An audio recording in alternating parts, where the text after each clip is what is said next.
दासबोध मंडळ, दासबोध अभ्यास परिवार, सर्व प्रसारमाध्यमाचे प्रतिनिधी, आपणा सर्वांचं मी वाचनालयातर्फे मनपूर्वक स्वागत करते आणि व्यासपीठावरील मान्यवरांना विनंती करते की त्यांनी दोन्ही प्रतिमांचं पूजन करावं. कुसुमाग्रज आणि समर्थ रामदास.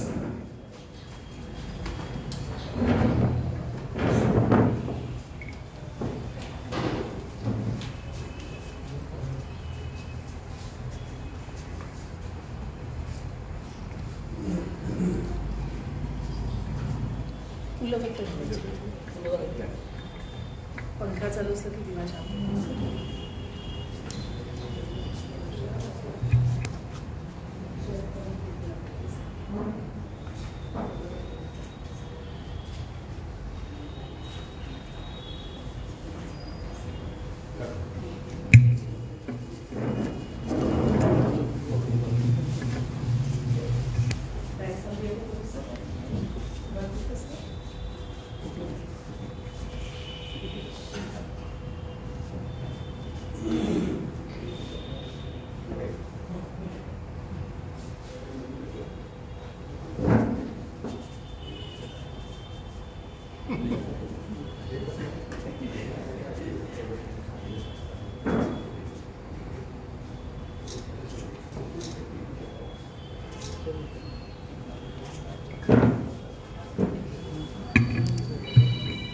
धन्यवाद.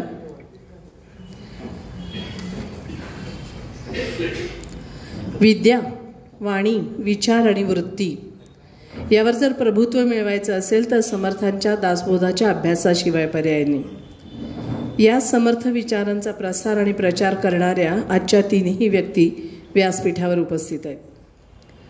अखंड कीर्तन परंपरेतून अध्यात्म विचार मांडणारे माननीय गुरुनाथ कोटणीस महाराज, आपल्या लेखनानं, वक्तृत्वानं आणि कार्यानं समर्थमय झालेले आजच्या कार्यक्रमाचे प्रमुख पाहुणे माननीय श्रीयुत मधु नेने, आणि बालांपासून वृद्धांपर्यंत भक्ती, अध्यात्म, उपासना, नेमस्तपणा याचा परिपाठ घालून देत असतानाच आपल्या कृतीतून या तरुणांना योग्य दिशा दाखवणारे श्यामकाका साखरे, ही तीनही समर्थ विचारांनी भारित अशी व्यक्तिमत्व आज आपल्यासमोर आहेत.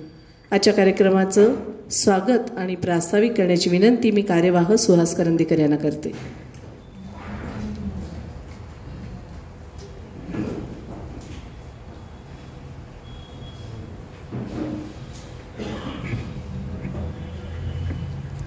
नमस्कार. सांगली जिल्हा नगर वाचनालयाच्या वतीनं आजच्या श्री संत रामदास स्वामी पुरस्कार सोहळ्यासाठी जमलेल्या आपल्या सर्वांचं मी संस्थेच्या वतीनं मनपूर्वक स्वागत करतो.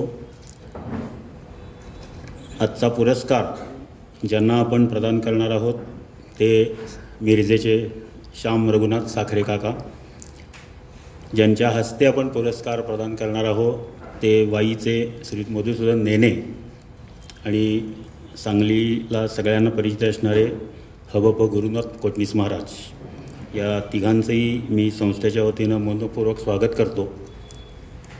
सांगली जिल्हा नगर वाचनालय ही 155 वर्ष जुनी संस्था सांगलीमध्ये कार्यरत आहे. लोकांना वेगवेगळ्या विषयावरचे ग्रंथ उपलब्ध करून देण्याबरोबरच वेगवेगळे कार्यक्रम या संस्थेतर्फे आयोजित केले जातात.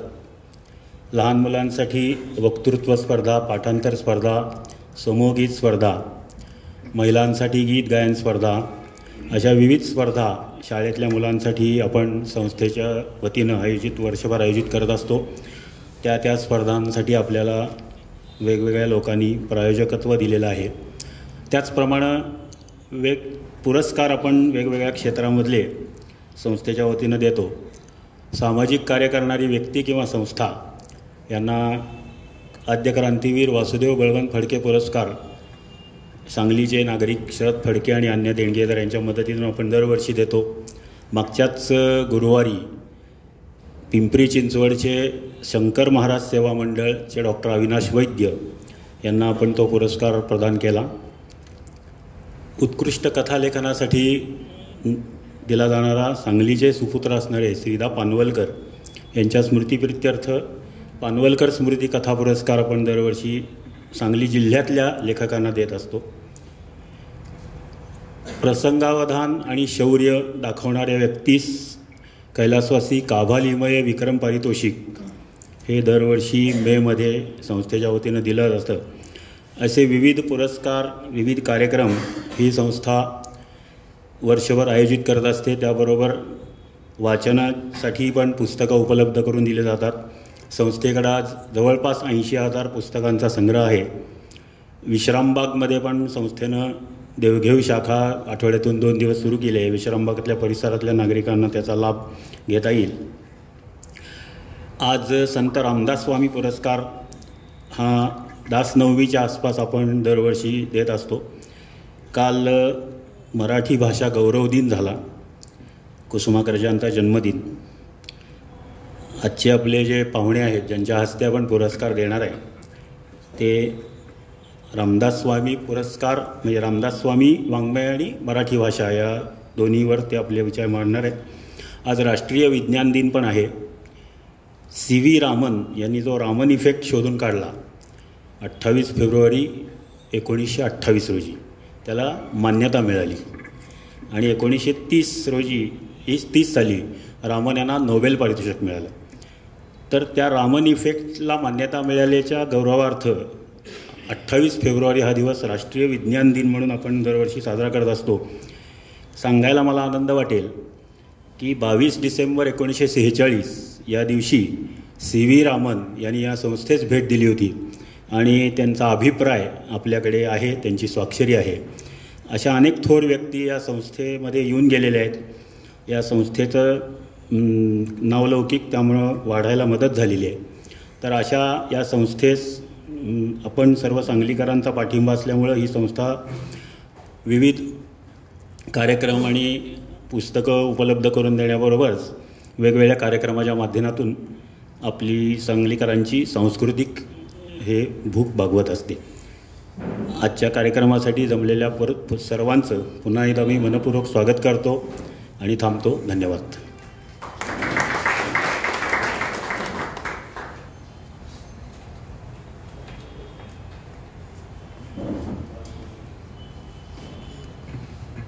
धन्यवाद सर. ज्यांच्या आशीर्वादाने आजचा हा कार्यक्रम होणार आहे ते परमपूजनीय कोटणीस महाराज यांना पुष्पगुच्छ देऊन त्यांचं स्वागत करण्याची विनंती मी कार्यवाह सुहास करंदीकर सर यांना करते.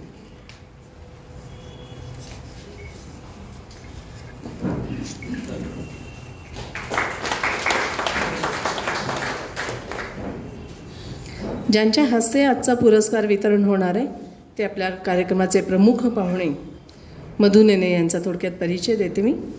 श्रीयुत मधुसूदन दीनानाथ नेने, मातोश्रींचं नाव लक्ष्मीबाई. मधुसूदन हे नाव असलं तरी बहुतांशी समर्थ परिवारात ते मधु नेने म्हणूनच सगळ्यांना प्रसिद्ध आहेत किंवा मधुभाऊ म्हणूनही प्रसिद्ध आहेत.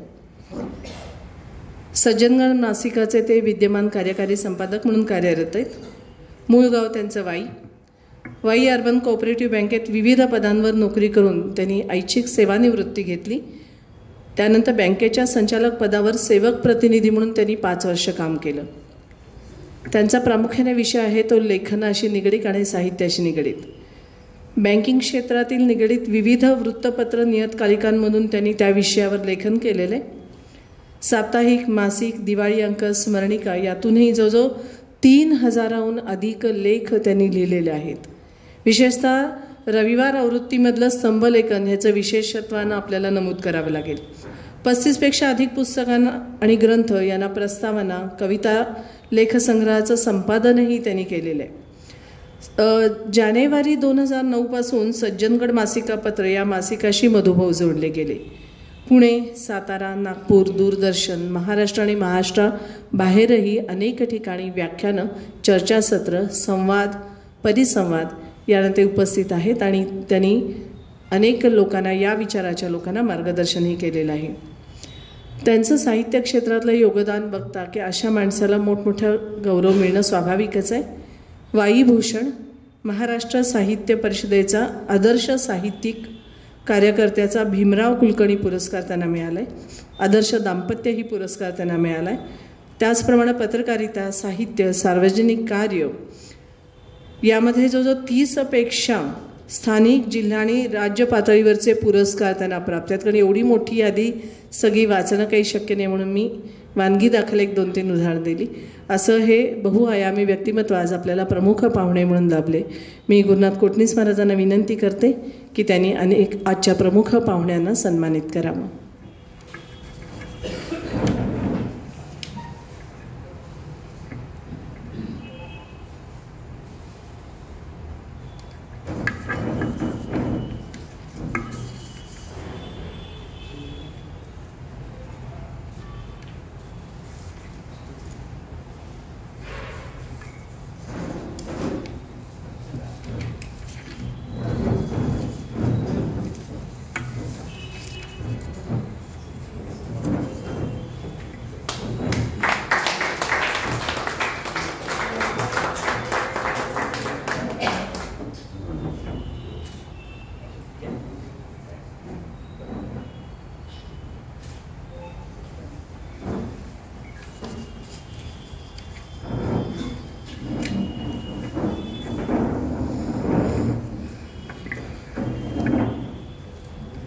आजचा जो पुरस्कार आपण प्रदान करणार आहोत त्या पुरस्काराविषयी मी थोडीशी आधी माहिती देते. श्री संत रामदास स्वामी पुरस्कार श्रीयुत वामन देशपांडे मुंबई आणि प्राध्यापक मुकुंद पटवर्धन आणि अन्य समर्थ भक्त यांच्या आर्थिक देणगीतून सन 1997-98 सालापासून आध्यात्मिक आणि धार्मिक लेखन करणाऱ्या एका लेखकाला हा संत रामदास स्वामी पुरस्कार प्रदान करण्यात येतो. सन्मानपत्र, स्मृतिचिन्ह आणि रोख रक्कम असे या पुरस्काराचं स्वरूप आहे. काही नावं मी वाचून दाखवते आवर्जून. माननीय श्री वामन गो तांबवेकर, श्रीयुत वामन वासुदेव गोगटे, द्वारकानाथ केळकर, डॉक्टर रामचंद्र देखणे, डॉक्टर मुकुंद दातार, श्री वाना उत्पात, डॉक्टर सदानंद मोरे, डॉक्टर गोरा कुलकर्णी, श्री देवदत्त पुरवळेकर, श्रीयुत अरुण गोडबोले, श्रीयुत म कुलकर्णी तथा स्वामी प्रज्ञानंदजी, माननीय डॉक्टर प्राध्यापक अंजली पर्वते, हरिभक्तपरायण मारुतीबुवा रामदासी, आज जे उपस्थित आहेत कोटणीस महाराज, त्यांनाही आपण हा पुरस्कार प्रदान केलेला होता 2014-15 साली. श्रीयुत आनंद रामचंद्र तथा अण्णा घाणेकर, माननीय पंढरीनाथ थावरे कोल्हापूर, रामदासी श्री दादा गोडसे पुणे, हरिभक्तपरायण तुकाराम नारायण विप्र कोल्हापूर, माननीय विद्या वाचस्पती श्रीयुत स्वानंद पुंड आणि माननीय डॉक्टर अजित कुलकर्णी अशासारख्या या संत साहित्य लेखनात काम करणाऱ्या अनेक मान्यवरांना हा आपण पुरस्कार प्रदान केलेला आहे. यंदाच्या वर्षी जो पुरस्कार आपण देणार आहोत ते श्याम काका साखरे. मी काका एवढ्यासाठी म्हटलं की बरेच जण त्यांना श्याम काका म्हणूनच ओळखतात. अगदी तरुण पिढीच्या गळ्यातला ताईत असणारे ते आहेत. आणि जरी ते मिरजेतले असले तरी आम्हाला अभिमान आहे, कारण ते सांगलीचे आहेत. मूळ सांगलीचे असल्या कारणानं त्याचा एक आनंद वेगळा असतो. त्यांचा परिचय मी देते, कारण बरेच वेळा असं होतं की आपल्या आजूबाजूला काम करणारी खूप मोठी माणसं असतात. त्यांचं काम चालू असतं अव्याहतपणे, पण काय चालतं हे आपल्याला कळत नाही. अगदी छोटं छोटं वरवर दिसत राहतं, पण एखादा मनुष्य कसा घडतो, कसा मोठा होतो आणि तो समाजाला कसा मोठा करतो, त्याचं एक अतिशय उत्तम उदाहरण म्हणजे श्यामकाकांचं आयुष्य. आणि म्हणून त्याचा थोडक्यात परिचय मी आपल्याला देते. सांगलीचे मूळचे, प्राथमिक शिक्षण सांगली, त्याच्यानंतर कोल्हापूर, पुणे वगैरे अशा ठिकाणी त्यांनी त्यांचं संपूर्ण शिक्षण पूर्ण केलं होतं. BCom सारखी डिग्री बहिस्थ विद्यार्थी म्हणून त्यांनी मिळवली ती 1976 साली. त्यानंतर बीड जिल्हा मध्यवर्ती सहकारी bank, the United western bank आणि बँक ऑफ महाराष्ट्र अशा विविध बँकांमधून नोकरी करून अधिकारी म्हणून ते निवृत्त झाले. हे करत असतानाच मूळचा खेळाडूचा आणि क्रीडापिंड असल्याकारणानं योगासनं, देशी खेळ हे यामध्ये ते खूप माहीर होते. सांगलीतली मोठी परंपरा आहे व्यायामशाळेची की तिथं पोहणं आणि खेळ, कबड्डी, खो खो हे सगळ्या खेळामध्ये ती तरुण पिढी फार मोठी काम करून गेलेली आहे. त्यातलंच एक नाव श्यामकाकांचं आहे. त्याचबरोबरीनं वाचन, लेखन, अध्यात्म आणि विशेष म्हणजे त्यांना फोटोग्राफीची खूप आवड आहे. ज्योतिषशास्त्र आणि समुपदेशन याची आवड, अभ्यास प्रवास, स्टडी टूर आपण ज्याला म्हणतो त्याची आवड असल्याकारणानं या निमित्ताने त्यांनी जवळजवळ संपूर्ण भारतभर भ्रमण केलेलं आहे. 1956-57 साली राष्ट्रीय स्वयंसेवक संघाचे ते पूर्णवेळ प्रचारक म्हणून कार्यरत होते. निवृत्तीनंतर अमरनाथ, चारधाम, गिरनार याही यात्रा केल्या. शुकताल, नैमिषारण्य, वृंदावन, मथुरा अशा अनेक ठिकाणी भागवतप्रेमी लोकांसमोर बरोबरीनं या भागवत जो सप्ताह होतो त्याच्यामध्ये त्यांचा सक्रिय सहभाग आहे. संमोहन, मेस्मेरिझम आणि इच्छाशक्ती, हातचलाकी, माझ्या मते साखरे कुटुंब आणि जादू असा एक, कारण आमचे साखरे काका पण जादूचे खूप छान, म्हणजे त्यांचे बंधू जे आहेत सांगलीतले तेही उत्तम जादूचे प्रयोग करणारे आहेत. आणि स्वाभाविकच आहे की असं जादू करणारा मनुष्य जर असेल तर त्याच्या बोलण्याची जादू आपल्यावर नक्कीच घडते आणि ती घडताना आपण बघतोय. 1996 साली दासबोध अभ्यास मंडळ मिरज याची त्यांनी स्थापना केली आणि त्यामार्फत संस्कार वर्ग, आध्यात्मिक आणि सामाजिक आणि राष्ट्रीय कार्यक्रम त्यांनी मोठ्या प्रमाणात राबवले. त्यात प्रामुख्याने मला आवर्जून एक उल्लेख करावा असं वाटतं, म्हणजे श्रावण महिन्यामध्ये शनिवारी हनुमान उपासनेला सुरुवात केली. समर्थांनी हनुमान उपासनेचं जे महत्त्व सांगितले ते लक्षात घेऊन लहान मुलांपासून, स्त्रियांपासून तरुण मुलं जास्तीत जास्त येतील यासाठी ते सातत्यानं प्रयत्नशील राहिलेत. आज विशेष म्हणजे महाराष्ट्र बाहेरही अशी हनुमान उपासनेची मंडळं मोठ्या प्रमाणात स्थापन होऊन ती उपासना घडली जाते. हे त्यांच्या कार्याचं मोठी पावती असं म्हणायला हरकत नाही. श्री समर्थ सेवा मंडळ सज्जनगडचे ते सदस्य आहेत. नृसिंह सरस्वती पादुका शाश्वत पूजा ट्रस्ट औदुंबरचं ते कार्यवाह म्हणून कार्य करतात. त्याचप्रमाणात देशस्थ ऋग्वेदी संघ सांगली जिल्ह्याचे ते कार्यकर्ते आहेत. योगीराज उपासनापीठ डोमगाव, जिल्हा उस्मानाबाद, मिरज ते सज्जनगड आणि सज्जनगड ते मिरज किंवा मिरज ते शिवथळ असे पायी जी दिंडी जाते त्याचंही आयोजन ते करत असतात. हे सगळं सामाजिक करत असताना काकांविषयी मला आवर्जून एक सांगायला आवडेल की तरुण पिढी खूप दिशाहीन व्हायला लागते. अशावेळी त्या मुलांना एकत्र करून किंवा त्यांच्याकडे जाऊन त्यांच्याशी बोलून आपल्या प्रेमानं त्यांना जवळ करून त्या दिशाहीन होणाऱ्या तरुणांना पुन्हा योग्य मार्गावर आणण्याचं, म्हणजे जे समुपदेशनाचं खऱ्या अर्थानं काम आहे ते काम काका करत असतात. आणि त्यामुळे बरीच तरुण पिढी त्यांच्याभोवती, त्याही वयानं खूप मोठे असले तरी आजूबाजूला बरीचशी तरुण पिढी त्यांच्या आपल्याला सातत्यानं दिसून येते. काकांनी जो पुरस्कार आपण देतो तो प्रामुख्यानं संत संप्रदायातील लेखनाविषयीचं आहे आणि त्यामुळे काकांचंही लेखन असंच विपुल आहे. जप नावाची पुस्तिका त्यांनी केली. अष्टविनायक पदयात्रा, त्यांची प्रकाशित झालेल्या पुस्तकांची यादी मी वाचते. श्री क्षेत्र शुकताल दर्शन, म्हणजे मूळ भागवत पुराणात जिथं जिथं सांगितलं आहे त्याची माहिती फोटोसहित हे पुस्तक आहे. वटसावित्री, पूजा पद्धत, कथा, पदे आणि महत्त्व वडाचं, असं सगळंच त्याच्यात एकत्रित आहे. परमपूजनीय श्री वासुदेवानंद टेंबे स्वामी यांचं संक्षिप्त चरित्र, परमपूजनीय श्री श्रीधर स्वामी यांचं संक्षिप्त चरित्र, विशेषतः हे चरित्र लहान मुलांसाठी आहे, ते त्यांनी स्वतः प्रकाशनही केलेलं आहे. श्री गुरुकृपा श्री क्षेत्र मंडलेश्वर म्हणजे मध्य प्रदेश यातल्या माहितीचं त्यांनी संकलन केलं. श्री समर्थ स्थापित 11 मारुती स्तोत्रासहित असंही त्यांचं पुस्तक आहे. दासबोध अवतरणिका या पुस्तकेसाठी त्यांनी प्रकाशनासाठी सहकार्य केले. परमपूजनीय श्री कल्याण स्वामी स्मरणिकेचं त्यांनी प्रकाशन आणि लेखन केले. समर्थ भक्त श्री बाबूराव वैद्य महाबळेश्वर यांचं चरित्र, समर्थ भक्त श्री माधवराव हिरळीकर सातारा यांचं चरित्र, चालविसी हाती धरोनिया हा साखरे काकांच्या विषयी एक गौरव अंक निघालेला होता. तर तो गौरव अंकही अत्यंत चढ्याजोगाने आपल्याकडे संग्रही ठेवण्याजोगा आहे. एवढंच करून थांबलेलं नाही आहे, तर अजूनही सातत्याचं हे लेखन सातत्यानं चालू आहे. श्री क्षेत्र चाफळ, श्री समर्थ भक्त केशवराव सबनीस यांचं चरित्र ही 2 पुस्तकं प्रकाशनाच्या वाटेवर आहेत. दूरदर्शन असू दे, आकाशवाणी असू दे किंवा विविध ठिकाणी कार्यक्रम असू देत, अनेक ठिकाणी श्यामकाका बोलते होतात, समर्थ संप्रदायाची माहिती देतात आणि लोकांना एकत्र करण्याचा सातत्यानं प्रयत्न करतात.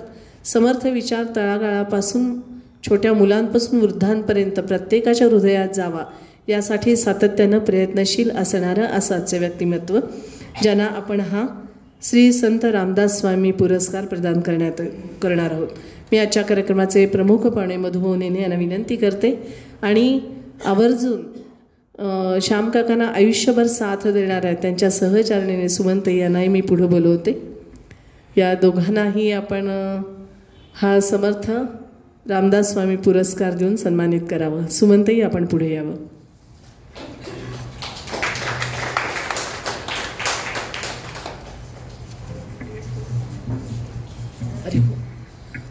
एक मिनिट हा. पुरस्कार वितरणाआधी एकच मिनिट. पुरस्कार वितरणाआधी आपण जे मानपत्र त्यांना देणार आहोत त्या मानपत्राचं वाचन करण्याची विनंती मी आमचे सहकार्यवाह मुकुंद पटवर्धन यांना करते.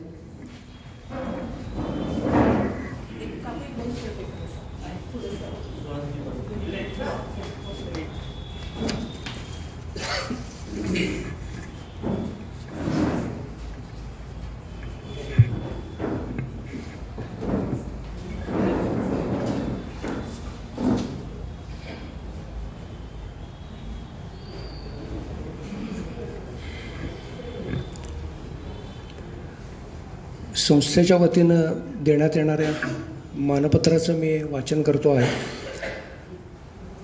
प्रज्वालयतो ज्ञानमय प्रदीप. सांगली जिल्हा नगर वाचनालय सांगली. श्री संत रामदास स्वामी पुरस्कार सन्मानपत्र. अभ्यासुनिया अनुसरला विचार समर्थांचा, अनुसरुनी समजाविला अनुबोध समर्थांचा, समजावुनिया घडविला साधक समर्थांचा, प्रदान होई तयासी पुरस्कार समर्थांचा. आदरणीय श्री श्याम रघुनाथ साखरे मिरज यांना सनविवी. समर्थ कृपेने लाभलेले आरोग्य संपन्न दीर्घायुष्य, स्वांत सुखाय आणि समाज हिताय वेचणारे आपण खरोखर कर्मयोगीच आहात. ज्ञानसाधना आणि बलोपासना यामागे श्रद्धेचे अधिष्ठान असल्यामुळेच आपणास अथक कार्यमग्नतेचा आणि प्रसन्न व्यक्तिमत्वाचा कृपाप्रसाद लाभला आणि आपली लेखन प्रतिभा तेजस्वी झाली. आपल्या विविधांगी लेखन संपदेतून आपण सर्वसामान्य जनांच्या धार्मिक वृत्तीला आणि उपासना शैलीला उचित वळण दिले. जगण्याची आत्मिक श्रीमंती वाढावी या उद्देशाने आपण केलेले ग्रंथलेखन हा समाज प्रबोधनाचा स्रोत ठरलेला आहे. अष्टविनायक पदयात्रा किंवा परांडा सज्जनगडची पायी दिंडी ही आपल्या उपास्य देवतेपायी असलेल्या आढळ निष्ठेची प्रतीकेच आहेत. दत्त संप्रदाय आणि समर्थ संप्रदाय यांच्या परंपरेचा रंजक वेध आपण घेतलेला आहे आणि त्या संप्रदायातील सत्पुरुषांचे दिव्य चरित्र वाचकांसाठी सादर केले आहे. अनेक दुर्गम स्थानांच्या तीर्थक्षेत्रांच्या आपण सहली वारी करून महापुण्य मिळवलेले आहे.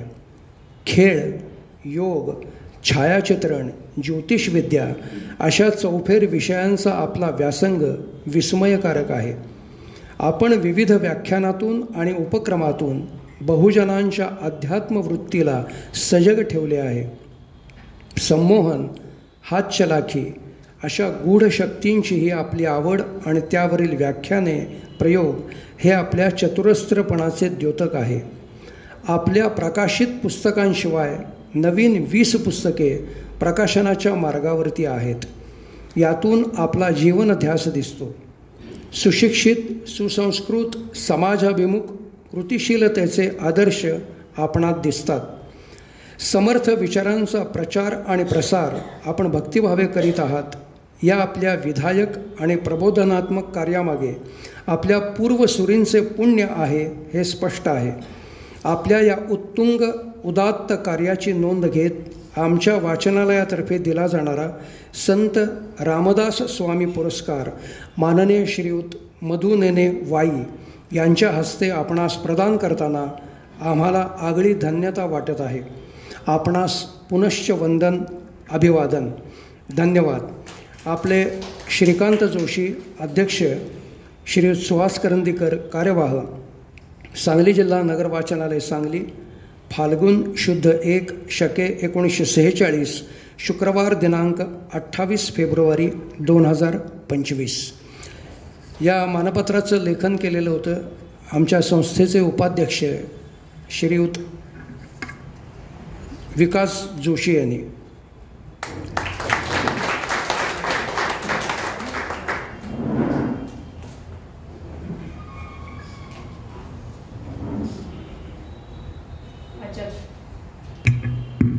आजच्या कार्यक्रमाचे प्रमुख पाहुणे मधुभवनेनी परमपूजनीय कोटणीस महाराज, वाचनालयाचे अध्यक्ष श्रीकांत जोशी सर आणि व्यासपीठावरील सर्व मान्यवरांना विनंती करते की त्यांनी हा संत रामदास स्वामी पुरस्कार श्रीयुत साखरे काका आणि सौ सुमंत या दोघांनाही प्रदान करावा.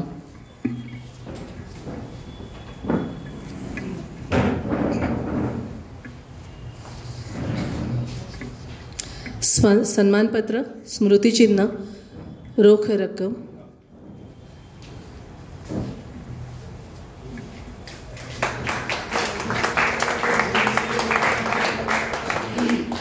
जय जय रघुवीर समर्थ.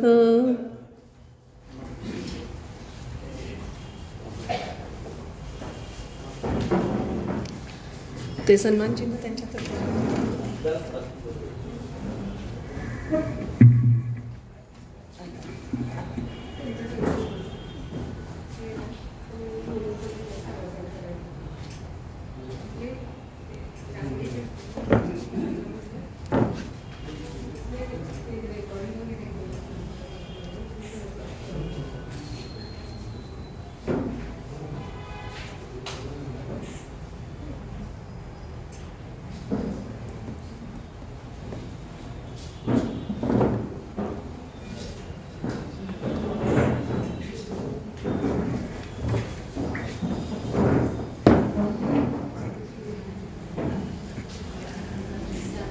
धन्यवाद. सांगली जिल्हा नगर वाचनालयाचे हे सगळे कार्यक्रम जिल्हा नगर वाचनालयाच्या फेसबुकवरनं लाईव्ह होत असतात आणि आपल्या सगळ्यांसाठी आवर्जून माहिती की सांगली जिल्हा नगर वाचनालयाचे यूट्यूब चॅनल आहे, तर त्यावरही हे सगळे कार्यक्रम अपलोड केले जातात. तर पुन्हा आपण या कार्यक्रमाचा आनंद नक्की घेऊ शकतो. जसा हा आज आपण पुरस्कार श्यामकाकांना दिलेला आहे, तसंच त्याच विचारांना प्रेरित असणारे आणि कदाचित आपल्याला सगळ्यांना माहिती आहे की ज्यांनी आयुष्याची जवळजवळ 50 वर्ष म्हणजे जवळजवळ आयुष्यभर चाफळ इथल्या श्रीराम मंदिर देवळाचं व्यवस्थापन बघितलं, ते डॉक्टर वसंतराव वैद्य. हे आपल्याला सगळ्यांना माहिती आहे असे नाही आहेत, पण त्यांचे दोन्ही सुपुत्र म्हणजे माननीय श्री दिलीप काका वैद्य आणि श्री श्यामकाका वैद्य आज उपस्थित आहेत आणि ते दोघंही श्यामकाकांचा सत्कार करू इच्छितात. मी दोघांना पुढे विनंती करते की त्यांनी श्यामकाकांना आजचा हा पुरस्कार त्यांना मिळाला त्याबद्दल ते सन्मानित करू इच्छितात, त्यांनी हा सन्मान करावा.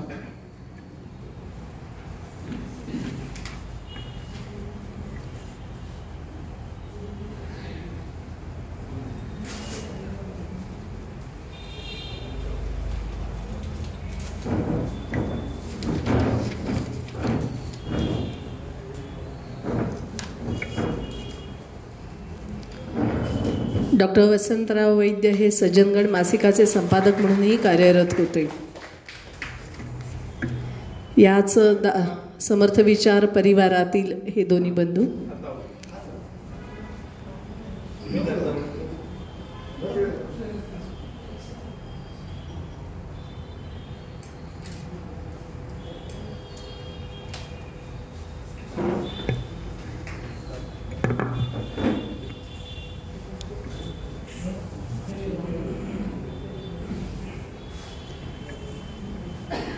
आधी त्यांचं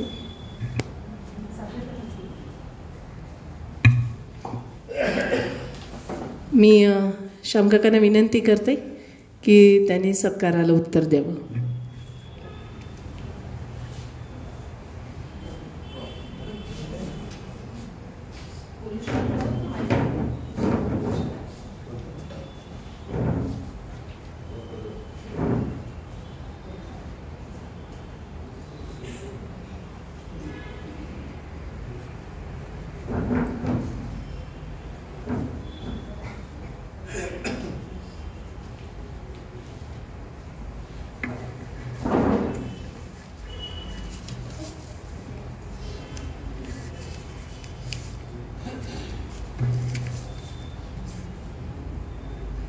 जय जय रघुवीर समर्थ.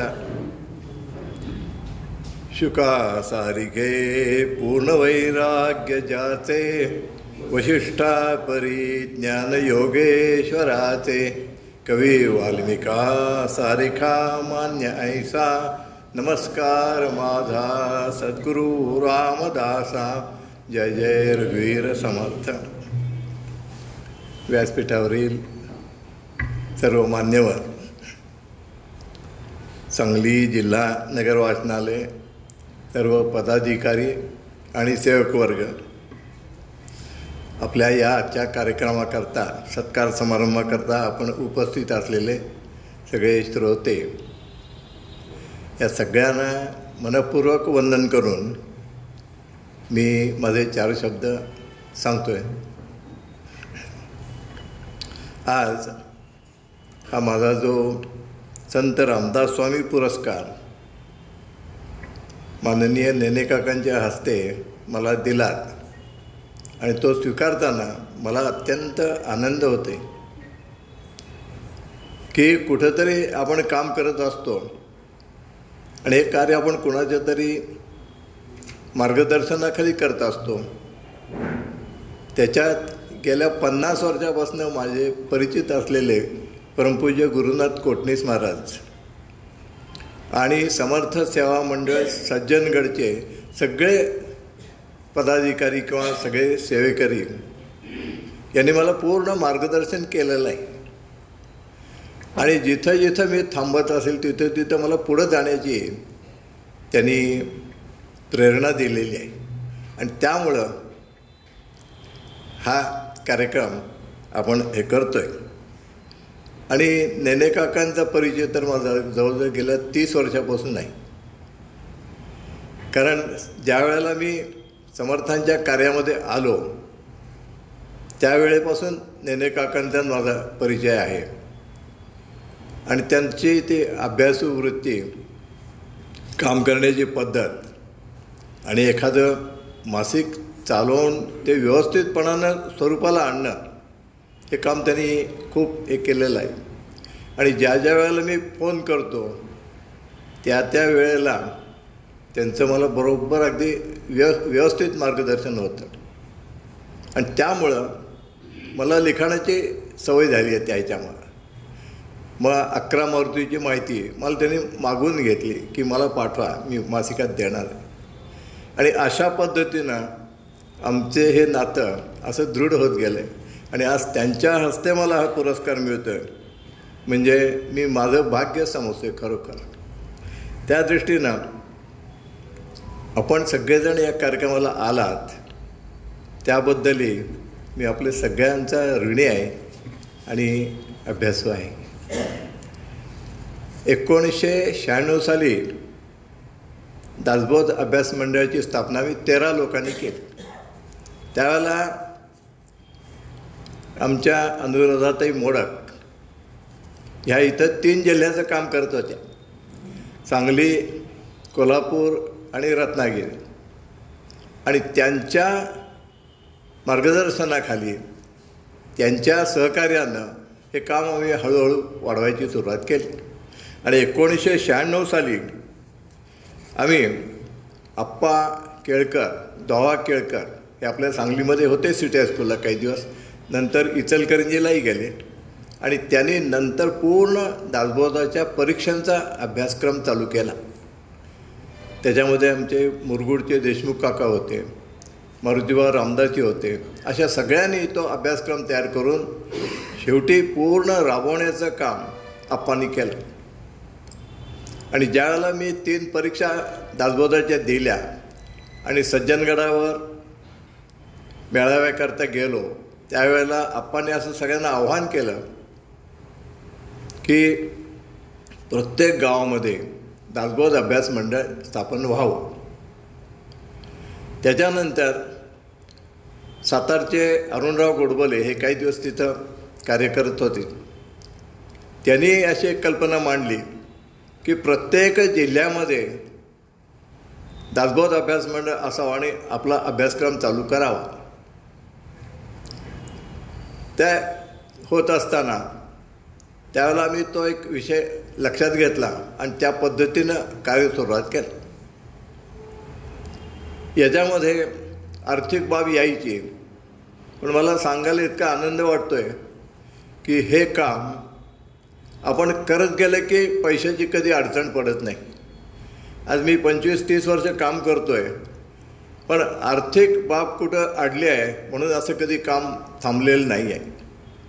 आपण पहिल्यांदा आर्थिक विचार करायला लागलो तर मग कामाकडं थोडंसं दुर्लक्ष होतं. पण मी पहिल्यापासून हे पाळलं आणि आजपर्यंत मी अगदी म्हणजे अभिमानानं सांगतो आहे की मला तरी कुठं पैसे कमी पडलेले नाहीत आणि माझी कामंही सगळी व्यवस्थित होत गेली. या पद्धतीनं आपण काम करत राहिलं पाहिजे. आणि दासबोध अध्ययन केंद्र, नंतर समर्थ विद्यापीठ शिवथरगड, आता आपण त्याला सातारा नाव दिलेलं आहे, आणि दासबोध सखोल अभ्यास अक्काताई वेलणकर यांनी हा अभ्यासक्रम चालू केला. तो अभ्यासक्रम 8 वर्षाचा अभ्यासक्रम आहे आणि त्याच्यामध्ये सगळ्या आपल्या ग्रंथांचा अभ्यास होतो. दासबोध होतो, ज्ञानेश्वरी होती, त्याच्यानंतर भागवत होतं आणि हा अभ्यासक्रम त्यांनी पूर्ण केला.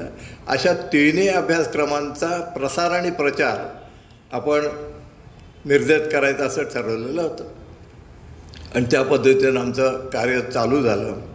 हळूहळू त्याला गती चांगली यायला लागली आणि समर्थ संप्रदायाचे होणारे सगळे उत्सव, दासबोध पारायण, प्रवचनं, प्रहसनं, कीर्तन, व्याख्यान, असे मेळावे, असे सगळे कार्यक्रम आपण थोड्या थोड्या अंतराने वेळाने असे घेत राहायचं असं त्याच्यामध्ये आम्ही ठरवलं.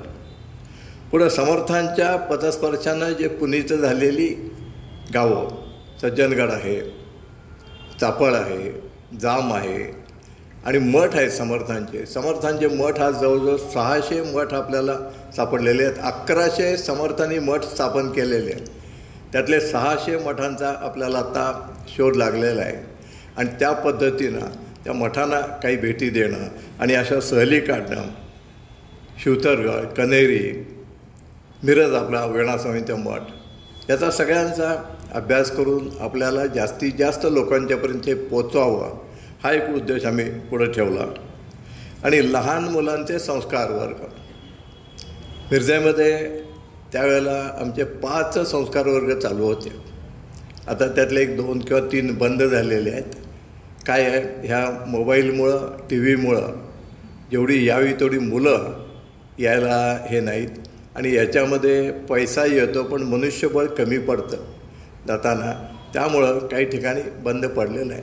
पण त्यावेळेला 13 संस्कार वर्ग होते आणि या 13 संस्कार वर्गांची दरवर्षी आम्ही आषाढी एकादशीला वारकऱ्यांचे कपडे घालून दिंडी काढत होतो आणि त्या दिंडीचं स्वरूप आता इतकं मोठं झालं की शाळेतल्या सगळे मुलं आषाढी एकादशीला येतात आणि ती दिंडी मिरजेमध्ये आता निघते. त्या पद्धतीनं मनाच्या श्लोकाचे पुस्तकांचं आम्ही वाटप केलं. ते जवळजवळ सांगली जिल्ह्यामध्ये आम्ही 10,000 पुस्तकं वाटलेली आहेत. त्यावेळेला कुपेरकर काका सातारला होते, त्याने आम्हाला ते सगळी पुस्तकं पुरवली आणि त्या याने आम्ही सगळ्या शाळेमध्ये पुस्तकं देऊन मनाच्या श्लोकांच्या स्पर्धा घेतल्या. ह्या स्पर्धेमध्ये बऱ्याच तालुका, मिरज तालुका आम्ही त्यावेळेला धरला होता आणि मिरज तालुका झाल्यानंतर मग त्या स्पर्धा तिथल्या घेतल्या आणि संस्कार वर्गाच्या जवळजवळ वर्षाला आम्ही 20 ते 25 स्पर्धा घेत होतो आणि त्यामुळे मुलं यायची. आज ती मुलं काही चांगल्या चांगल्या पोस्टवर काम करत आहेत, त्याचा आम्हाला आनंद आहे आणि त्या मुलांची मुलं आज आमच्या संस्कार वर्गामध्ये आहेत, अजून चालू आहे. अन्य धार्मिक, सांस्कृतिक, राष्ट्रीय, शैक्षणिक कार्य करणाऱ्या संस्थांशी समन्वय साधायचा आणि अशा सगळ्या आध्यात्मिक क्षेत्रातल्या संस्थांना एकत्र आणून आपण कार्य करत राहायचं, त्याने ते काम वाढत जातं. या पद्धतीनं आपत्कालीन नैसर्गिक आपत्तीत सापडलेल्या लोकांना दासबोध अभ्यास मंडळातर्फे आपण मदत द्यायची. ही सुद्धा मदत आम्ही दिलेली आहे. त्यामुळं कलेक्टर ऑफिसमध्ये दासबोध अभ्यास मंडळ म्हणून आमची नोंद आहे. सांगली महानगरपालिका तिथं आमची नोंद आहे की आम्ही त्यांच्या त्या कार्यक्रमाला तिथे जातो. आजच मला दुपारी रेल्वे खात्याचा फोन आला आणि त्यांनी विचारलं दासबोध अभ्यास मंडळ हे एक संस्था आहे का, कशा करतात. तर म्हणाले काही जर ॲक्सिडेंट वगैरे झाले तर NGO म्हणून आम्ही तुमच्याकडं निरोप पाठवणार आहे, तुम्ही आम्हाला थोडी मदत करायची. त्या दृष्टीनं सुद्धा आम्ही प्रयत्न करू असं त्यांना सांगितलेलं आहे. पण इतकी आमची ताकद नाही आहे, पण ज्या ज्या पद्धतीनं कार्य करता येईल तेवढं कार्य आम्ही करतो. पर्यावरण हे जे आहे ते सध्या खूप ह्याच्यामध्ये प्रगतीत आहे असं म्हटलं तर हरकत नाही. पण त्यालासुद्धा आपण कशा पद्धतीनं तोंड द्यायचं हे आम्ही करतो. आमच्या तिथं दासबोध अभ्यास मंडळ लोकमान्य कॉलनी तिथं आहे. तिथं उषाताई देसाई म्हणून होत्या. त्यांनी पावसाचं पडणारं सगळं पाणी खाली जमिनीत जिरवण्याचा हे केलेलं होता आणि त्यांनी रोपं तयार केली होती. ती रोपं सगळ्या ह्याचा पर्यावरणाकरता दिलेली आहेत. मी स्वतः माझ्या घरामध्ये जवळजवळ 5,000 रोपं तयार करून आमच्या तिथं गोरे म्हणून आहेत, ते पर्यावरणाचं काम करतात, त्यांच्याकडे दिलेल्या आहेत. बिया पण दिलेल्या आहेत सगळ्या. प्रत्येक वृक्षाच्या बिया ह्या आपण गोळा करतो आणि देतो. हे सगळं दासबोध अभ्यास मंडळामुळं हे होतं. सुधीर गोरे म्हणून आहेत मिरजेला, त्यांच्याकडे आम्ही हे देतो. निरनिराळे आध्यात्मिक सामाजिक अशा पुस्तकांचं प्रकाशन करणं. आता मगाशी सांगितलं त्याप्रमाणे आमची जवळजवळ 12 ते 13 पुस्तकं प्रकाशन झालेले आहेत. संस्कार वर्गाचं कार्य करत असताना आम्ही सुरुवातीच्या दिवशी आमच्या घराच्या समोर एक वडाचं झाड लावलं. ते छोटं झाड होतं एवढं. आता ते झाड इतकं मोठं झालं आहे की त्याच्यामध्ये गणपती उमटलेला आहे आणि त्या झाडाचा दरवर्षी आम्ही वाढदिवस करतो आणि त्याच्यावर आम्ही एक वटसावित्रीचं पुस्तक लिहिलेलं आहे. वटसावित्रीचं महत्त्व काय, वडाच्या झाडाची पूजा का करायची, हे सगळं लिहिलेलं पुस्तक आहे. त्या पद्धतीनं एक दिवसामध्ये दासबोध लिहिण्याचा आम्ही उपक्रम केला. 200 साधकांना आम्ही एकत्र बोलवलं. विद्यामंदिरचे मुख्याध्यापक, तिथले संचालक याने आम्हाला खूप मदत केली.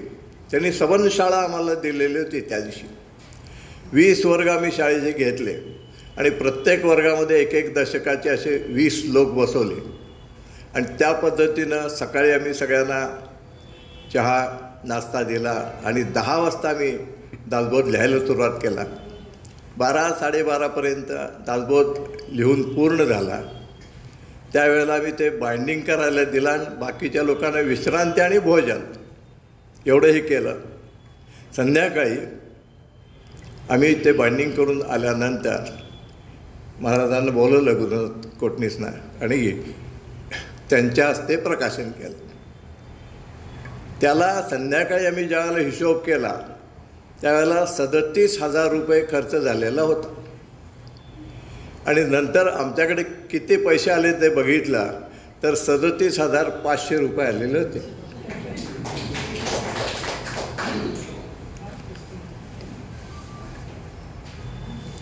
आणि समर्थ संप्रदायाची जी पुस्तकं आहेत, समर्थ सेवा मंडळाने प्रकाशन केलेली किंवा अन्य लोकांनी त्या पुस्तकाचं विक्री करणं, प्रचार करणं हे पण आमच्याकडं कार्य होतं. समाज शक्तिशाली, मनाने सुदृढ आणि समाजात राष्ट्रप्रेम वाढून सलोखा निर्माण व्हावा हा दासबोध अभ्यास मंडळाचा मुख्य उद्देश आहे. आणि वैयक्तिक आणि सामाजिक उपासना वाढवण्याकरता आम्ही 2008 सालापासून या संपूर्ण महाराष्ट्रामध्ये हनुमान उपासनेचा उपक्रम चालू केलेला आहे. श्रावणातील प्रत्येक शनिवारी आपापल्या ठिकाणी उपासना करायची आणि शेवटचा शनिवार जो आहे तो शेवटचा शनिवार सगळ्यांनी चाफळला यायचं. चाफळला साधारण 1,000 ते 1,500 लोक जमलेले असतात.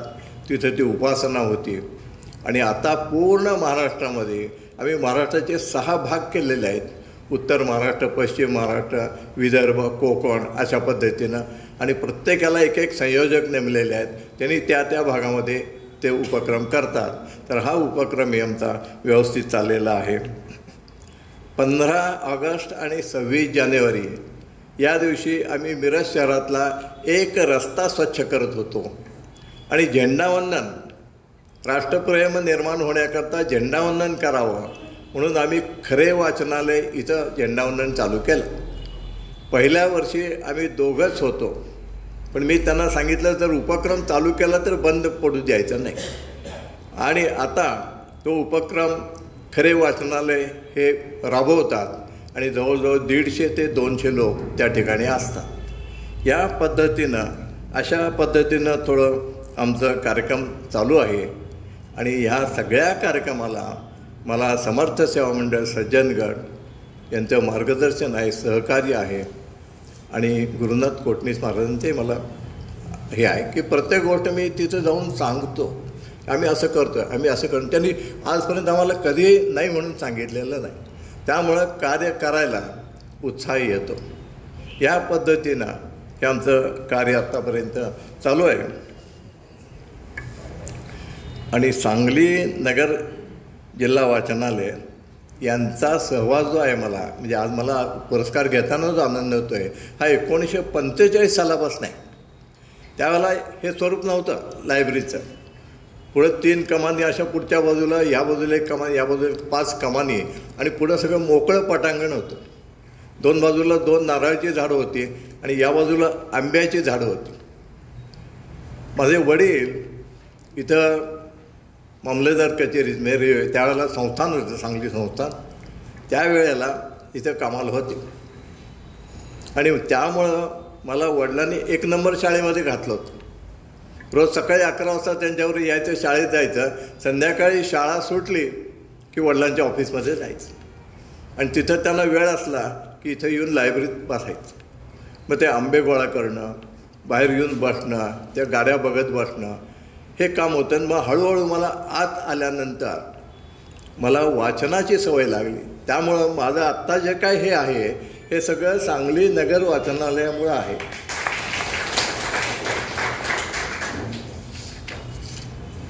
त्यावेळेला दैनिक ज्ञानप्रकाश, भारत म्हणजे संघाचं पत्र होतं, आता तरुण भारत झाले, संदेश, लोकमान्य, हे नवा काळ, मराठा आणि तुकाराम म्हणून आतापर्यंत एक पत्रक होते. त्यावेळेला ते साप्ताहिक होतं किंवा दैनंदिन काय तर होतं.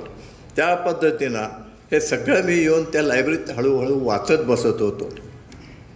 मुलांचं मासिक, अमृत मासिक ही एक बारकी छोटी छोटी मासिके यायची आणि अमृत मासिकामध्ये खूप चांगली माहिती असायची. ती माहिती वाचून मग मी बाकीच्या लोकांना, मुलांना, आमच्या शेजारच्या ते सगळं सांगत होतो.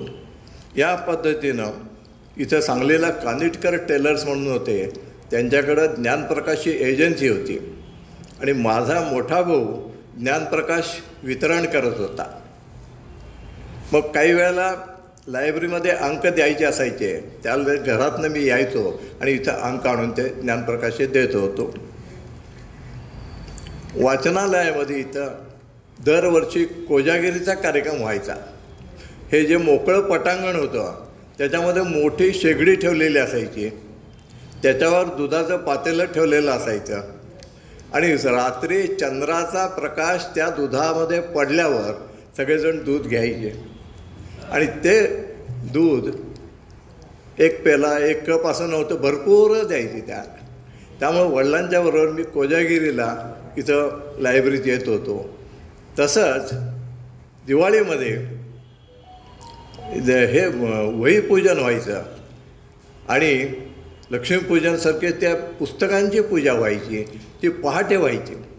त्यावेळेलासुद्धा 1-2दा मला आलेलं इथं आठवते. सरस्वती पूजन होत होतं त्यावेळेला आणि वडिलांच्याबरोबर मी इथं येत होतो. 1955 साली गोवा सत्याग्रह हा झालेला होता. वसंतराव ओक, सुधाताई जोशी, दंड होते, असे सगळे इथून गोव्याला जात होते आणि सांगलीमधनं सुद्धा खूप हे सत्याग्रही गोव्याला गेलेले होते. अगदी 15 ऑगस्टला मोरारजी देसाईंनी बेळगावला बंदी घातली, ट्रकना गोव्यापर्यंत जायची. त्यावेळेला अनेक सत्याग्रही मारले गेले, सालाधार यांनी गोळ्या घालायला परवानगी सगळ्यांना दिली. ते सगळं वृत्त मी इथं येऊन लायब्ररीमध्ये वाचत होतो. आणि 56 साली मी विलिंग्डन कॉलेजला पहिल्या वर्षाला होतो कॉलेजला. त्यावेळेला आम्हाला गोवा सत्याग्रह हा निबंध आला आणि तो निबंध मी लिहिला. आणि पुढं ज्यावेळेला रिझल्ट लागला त्यावेळेला माझा गोवा सत्याग्रह नंबर अगदी पहिल्या नंबरचा आला. तो विलिंग्डन कॉलेजला काचपेटीमध्ये ठेवलेला होता. 2 दिवस मालतीबाई किर्लोस्कर होत्या त्यावेळेला प्राध्यापक, आणि त्यांनी तो अंक तिथं ठेवलेला होता. वाचनालयामध्ये बसून इथं वाचनालय त्यावेळेला असं थोडं लहान होतं, आज खूप हे झाले. बसून मी वासुदेव बळवंत फडके यांचं चरित्र वाचलं. त्याच्यात छोट्या छोट्या नोट्स काढल्या. आणि राष्ट्रीय स्वयंसेवक संघामध्ये 1956, 57, 58 असे 3-4 वर्ष मी हनुमान शाखा एस टी स्टँडच्या जवळ होती. तेलंगणचा तो प्लॉट होता दुधाचा. तिथं 7 दिवस उपस्थिती दिन व्हायचा संक्रांतीच्या आधी. त्यावेळेला 200 शिशु त्या कथा ऐकायला येत होते. आणि त्या कथा मी सांगितल्यानंतर ते पुस्तक मी इथं वाचलेलं होतं सांगली नगर वाचनालयामध्ये. आणि ती कथा सांगितली आणि त्या कथेच्या ह्याच्यात मुलांना खूप आनंद झाला. पुढं काभा लिमये यांच्याकडे गोलवळकर गुरुजी आलेले होते. त्यांनी ती उपस्थितीची पत्रकं, त्यावेळेला कार्यालय जे होतं ते भगवानलाल कंदी नगरपालिकेच्या समोर त्या तिथं कार्यालय होतं. तिथून वसंतराव भिडे संघाचे प्रचारक होते त्यावेळेला. त्यांनी गुरुजींनी त्यांना विचारलं की हा 200 स्वयंसेवक गोळा करणारा शिक्षक कोण आहे. मग मला वसंतराव भिडे घरी बोलवायला आले होते आणि मी घरात नव्हतो, त्यामुळं गुरुजींचं माझं दर्शन झालं नाही. पण पुढं 2 ते 3 मीटिंग मला गुरुजींच्याबरोबर साधल्या, हे मग माझं भाग्य समजतं.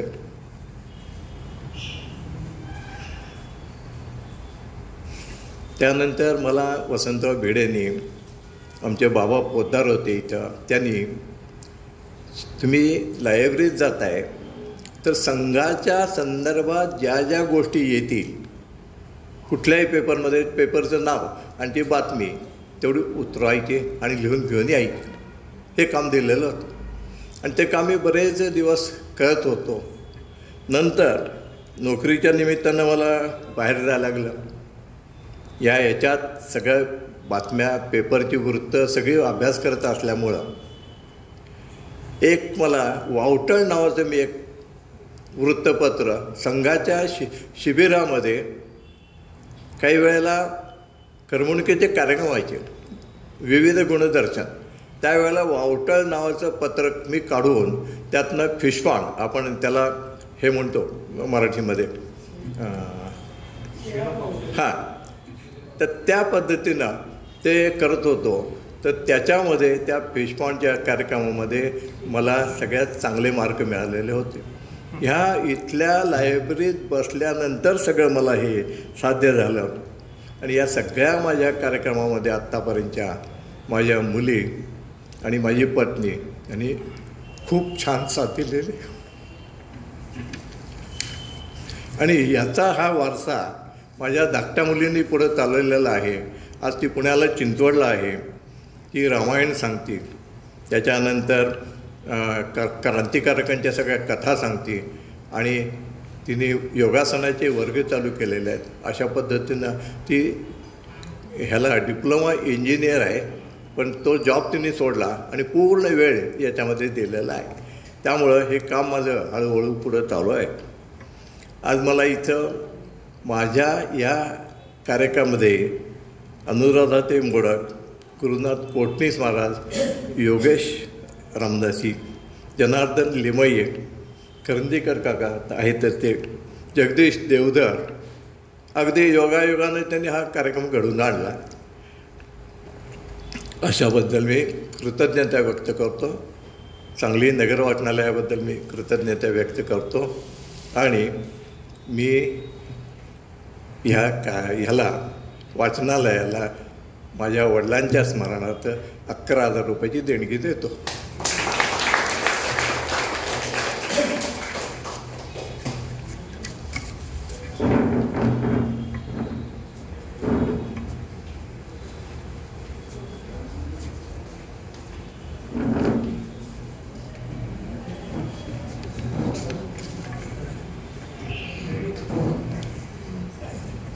पाणी त्याला पाणी हवे थोडंच.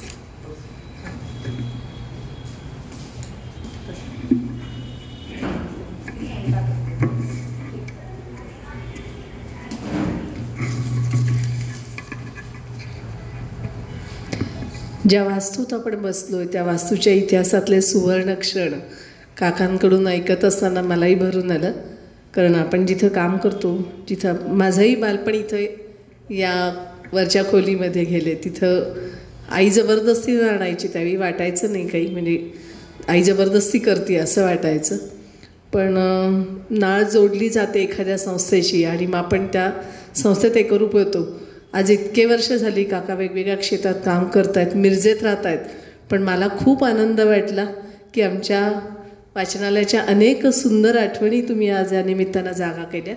आणि जो परिचय मी कागदावर करून दिला तर त्या परिचयाच्या बाहेरचे श्याम काका आपल्याला त्यांच्या बोलण्यातनं आज ऐकायला मिळाले. मला असं वाटतं की तो जो सगळं असं ते एक व्याख्यान होईल, एवढा मोठा परिचय आहे.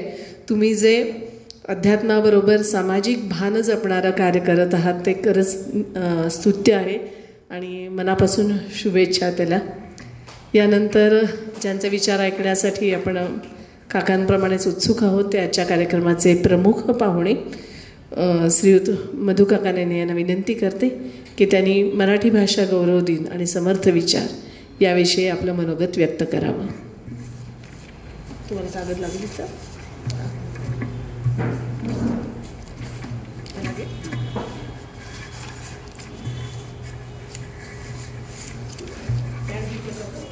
काय नको. हां हे आहे ते जास्त कमी नाही.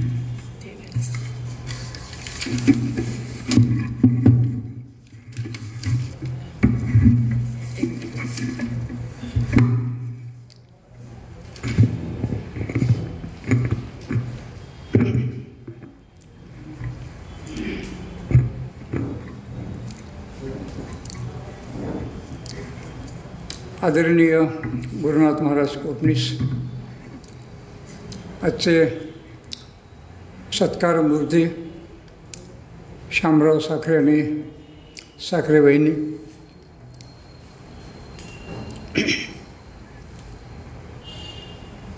सांगली जिल्हा नगर वाचनालयाचे अध्यक्ष श्री श्रीकांतजी जोशी,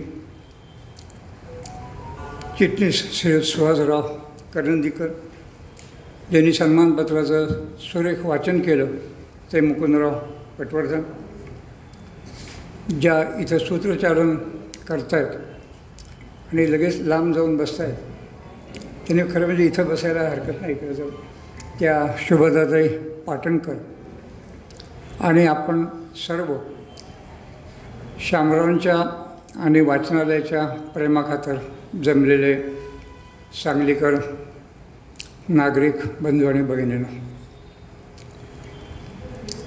इथं या सभागृहामध्ये मी ज्यांची नावं घ्यावीत अशी अनेक मंडळी आहेत. त्यात माझे जवळपास 30-40 वर्षाचे मित्र असलेले वसंतराव आपटे, आपल्या सांगली जिल्ह्यातले फार मोठे कार्यकर्ते. नंतर आता मी पहिल्यांदाच बघितलं ते वसंतराव वैद्यांचे 2 चिरंजीव. वसंतराव वैद्यांचा माझा खूप चांगला संबंध होता, परिचय होता.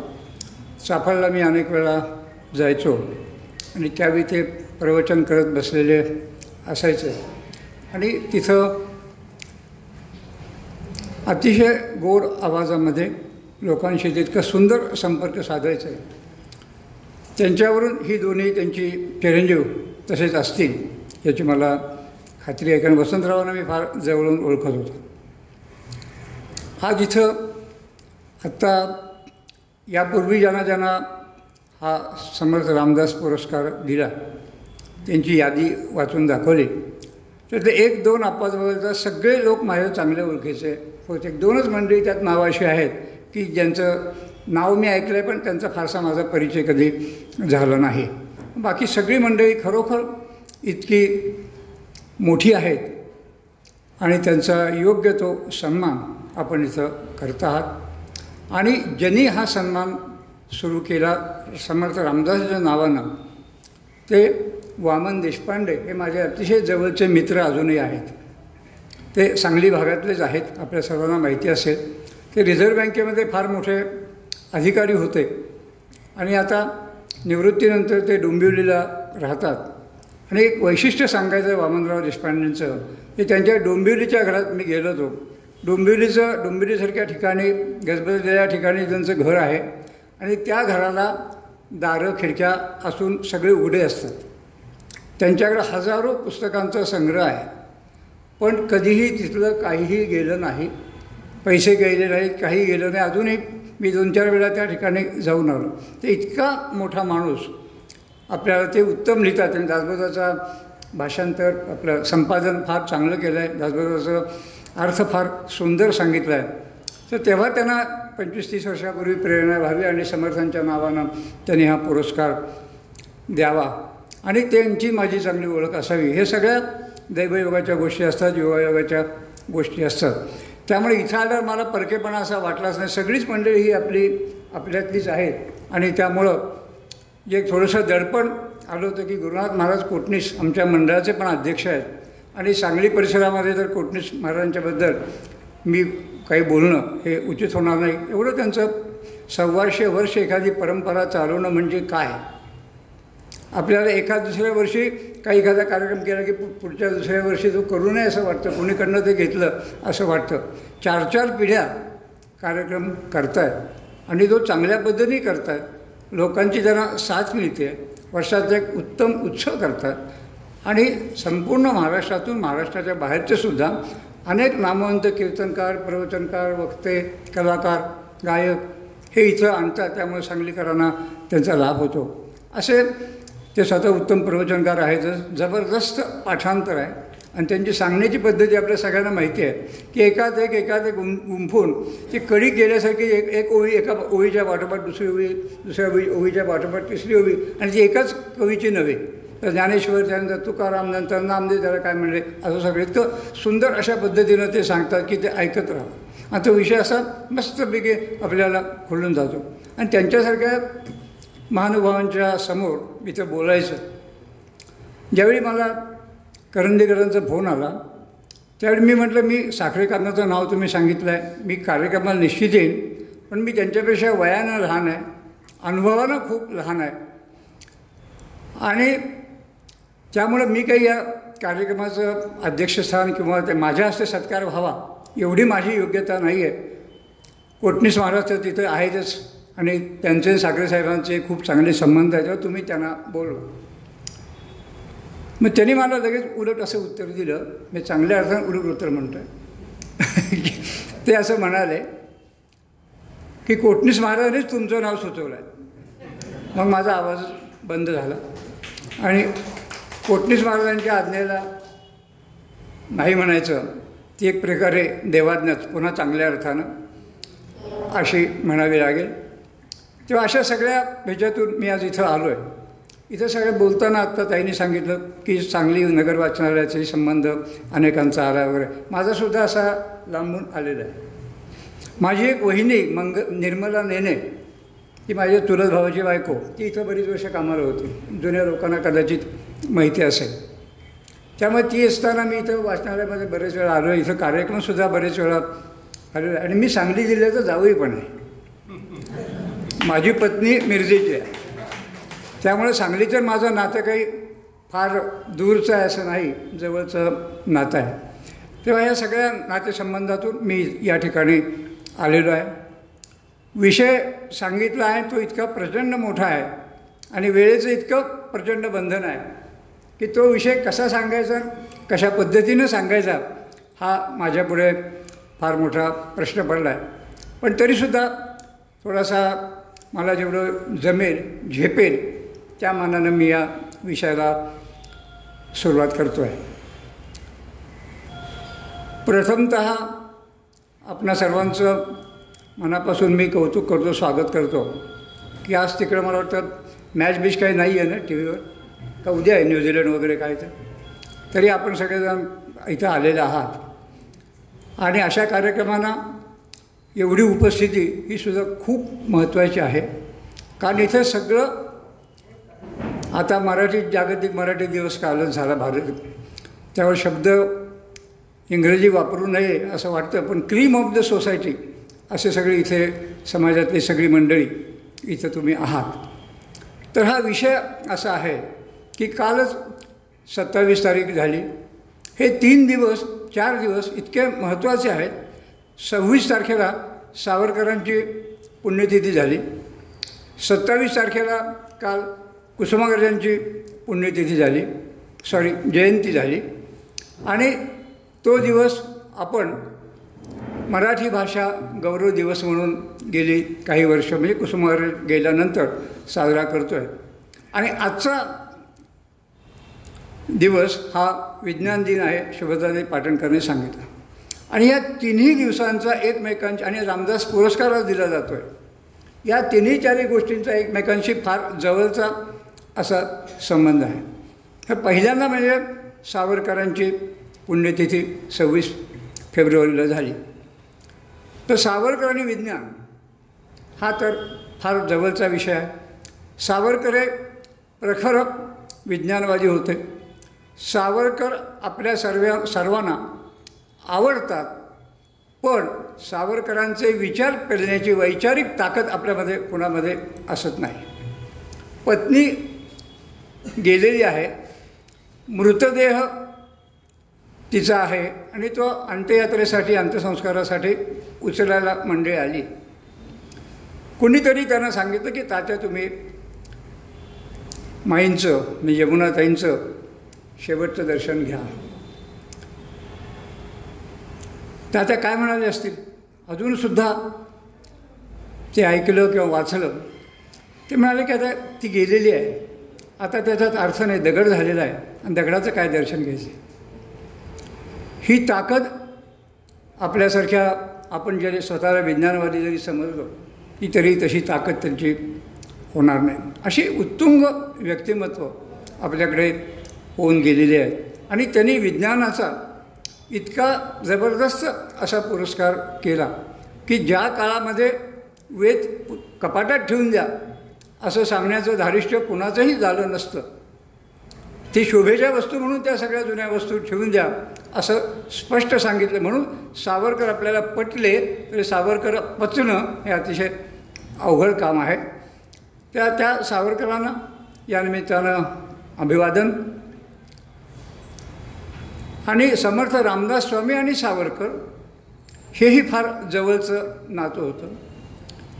सावरकरांनी आपल्या जीवनामध्ये ज्या काही सुरुवातीच्या काळामध्ये गोष्टी केल्या, भगूरला नाशिकच्या जवळच्या त्यांच्या जन्मगावामध्ये, ते पहिलं समर्थांच्या वाङ्मयातून त्यांनी या सगळ्या गोष्टी घेतल्या. सावरकरांच्या चरित्रामध्ये याचे उल्लेख अनेक ठिकाणी आहे. आणि सावरकरांचा दासबोध हा संपूर्ण पाठ होता. शालेय वयातच दासबोधाचा त्यांनी अभ्यास केला होता. आणि समर्थांचं मनाचे श्लोक किंवा इतर वाङ्मय हेही सावरकरांना बऱ्यापैकी सुंदरपैकी त्याचा अभ्यास होता. तर तोही एक समर्थ रामदास स्वामी आणि सावरकरांचा अतिशय महत्त्वाचा असा संबंध आहे. सावरकरांच्या समर्थांच्या काही वाङ्मयातल्या काही भागाचा उल्लेख सावरकरांनी आपल्या साहित्यामध्ये सुद्धा केलेला आहे. तेव्हा असे सावरकर आणि समर्थ ही फार मोठी माणसं की त्यांचं नाव घेतानासुद्धा अंग आपलं कापायला लागतं. इतकी भव्य उंचीची ही माणसं. असं त्यांच्याशी सगळ्या ह्या तिन्ही गोष्टी अशा जुळून आल्या. काल कुसुमाग्रजांचा जन्मदिवस आणि कुसुमाग्रजांनी जे काही काम केलं ते काम इतकं मोठं आहे की आज कुसुमाग्रज जाऊन 15 वर्ष जरी झाली तरीसुद्धा आकाशामध्ये एक तारा कुसुमाग्रजांच्या नावानं तळपतो आहे आणि ते आपलं वैभव आहे. कुसुमाग्रजांनी मराठी भाषेसाठी काय केलं हा खूप मोठा अभ्यासाचा विषय होईल. कुसुमाग्रजांच्या नाटकांबद्दल बोलताना लोक असं म्हणतात की त्यांची बहुतांशी नाटकं ही इंग्रजी नाटकांवर आधारित आहेत आणि ते खरं आहे. ते त्यांनी कधी नाकारलेलं नाही. प्रत्येक नाटकाच्या शीर्षकाच्या खाली कुणी ते नाटक लिहिलं त्याचा उल्लेख आहे की याच्यावर आधारित. म्हणजे सांगायचा मुद्दा असा की इंग्रजी त्यांचं इतकं उत्तम होतं, इंग्रजीतून त्यांनी शिक्षण घेतलं होतं, इंग्रजी ते अतिशय फार फार बोलायचे. पण मराठी भाषेवर मातृभाषा म्हणून त्यांचं जे काही जबरदस्त प्रेम होतं, मी त्यांची 3-4 व्याख्यानं ऐकण्याचा मला योग आला. मी सुद्धा आता बोलता बोलता इंग्रजी शब्द वापरतो किंवा आपण सगळे वापरतो, पण एकही इंग्रजी शब्द न वापरता 1.5 तास बोलणारे कुसुमाग्रज मी पाहिले. कुसुमाग्रज फारसे बोलायचे नाही, भाषणांना वगैरे ते सहसा जायचे नाही. पण मी भाग्यवान असा की मला 4 व्याख्यानं त्यांची ऐकण्याचा योग आला आणि अतिशय उत्तम वक्तृत्व त्यांचं होतं. मी त्यांना एकदा म्हटलंसुद्धा की इतकं वक्तृत्व सुंदर असताना तुम्ही महाराष्ट्रातल्या लोकांना त्यापासून वंचित का ठेवता, तुम्ही जात का नाही, ते कुठं जायचं नाही कुणी बोलवलं होतं कार्यक्रमाला वगैरे. तर त्याचं उत्तर त्यांनी मला त्यावेळी काही दिलं होतं, ते मी इथं सांगत नाही. तर तेव्हा अशा प्रकारच्या व्यक्तींशी सुद्धा माझा सुदैवानं संपर्क आला. महाराष्ट्रातले आज जे विद्यमान साहित्यिक आहेत किंवा जे गेल्या 20-25 वर्षामध्ये साहित्यिक होऊन गेले नामवंत, मग त्यात विद्याधर गोखले असतील, राम शेवाळकर असतील, अशा अनेक साहित्याचा यादी गेली 200-250 लोकांच्यावर जाईल. माझा त्यांच्याशी जवळून परिचय होण्याच्या मला संधी मिळाली. तेव्हा ह्या सगळ्यातून ही सगळी माणसं कळत गेली आणि मग आपल्यासारख्या माणसांच्या समोर जेव्हा बोलायची वेळ येते त्यावेळी महत्त्व कशाला द्यायचं असा प्रश्न पडतो. कारण ही सगळीच महत्त्वाची माणसं आहेत, या सगळ्यांचे विचार महत्त्वाचे आहेत, यांचं सगळ्यांचंच कार्य खूप महत्त्वाचं आहे आणि हे सगळ्यांचं कार्य आपल्यासमोर मांडावं असं वाटत असताना ते किती शब्दात मांडावं, किती काळात मांडावं, किती वेळेत मांडावं, कशा पद्धतीने मांडावं, कसं मांडावं असे प्रश्न मनापुढे निर्माण होतात. आणि तरीसुद्धा त्यातून मार्ग काढून मी आपल्याशी इथं बोलण्याचा प्रयत्न करतो आहे.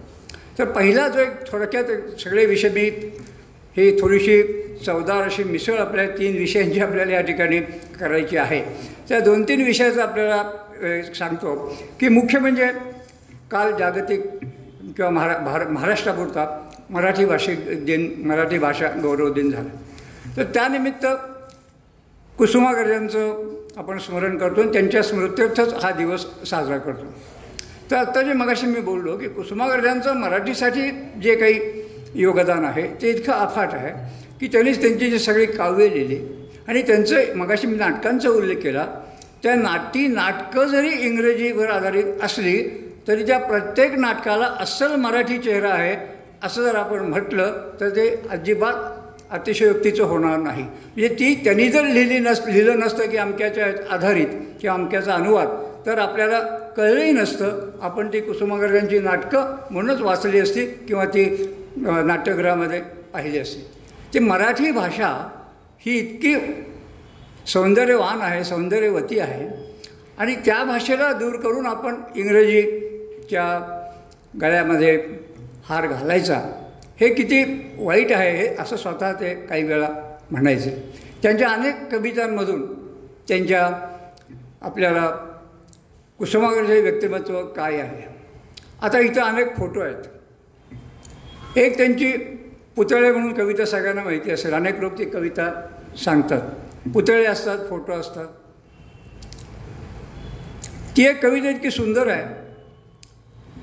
ती एका गावातले 3-4 पुतळे मोठ्या माणसांचे एकत्र आले आणि ते आपल्याशी गप्पा गोष्टी करू लागले.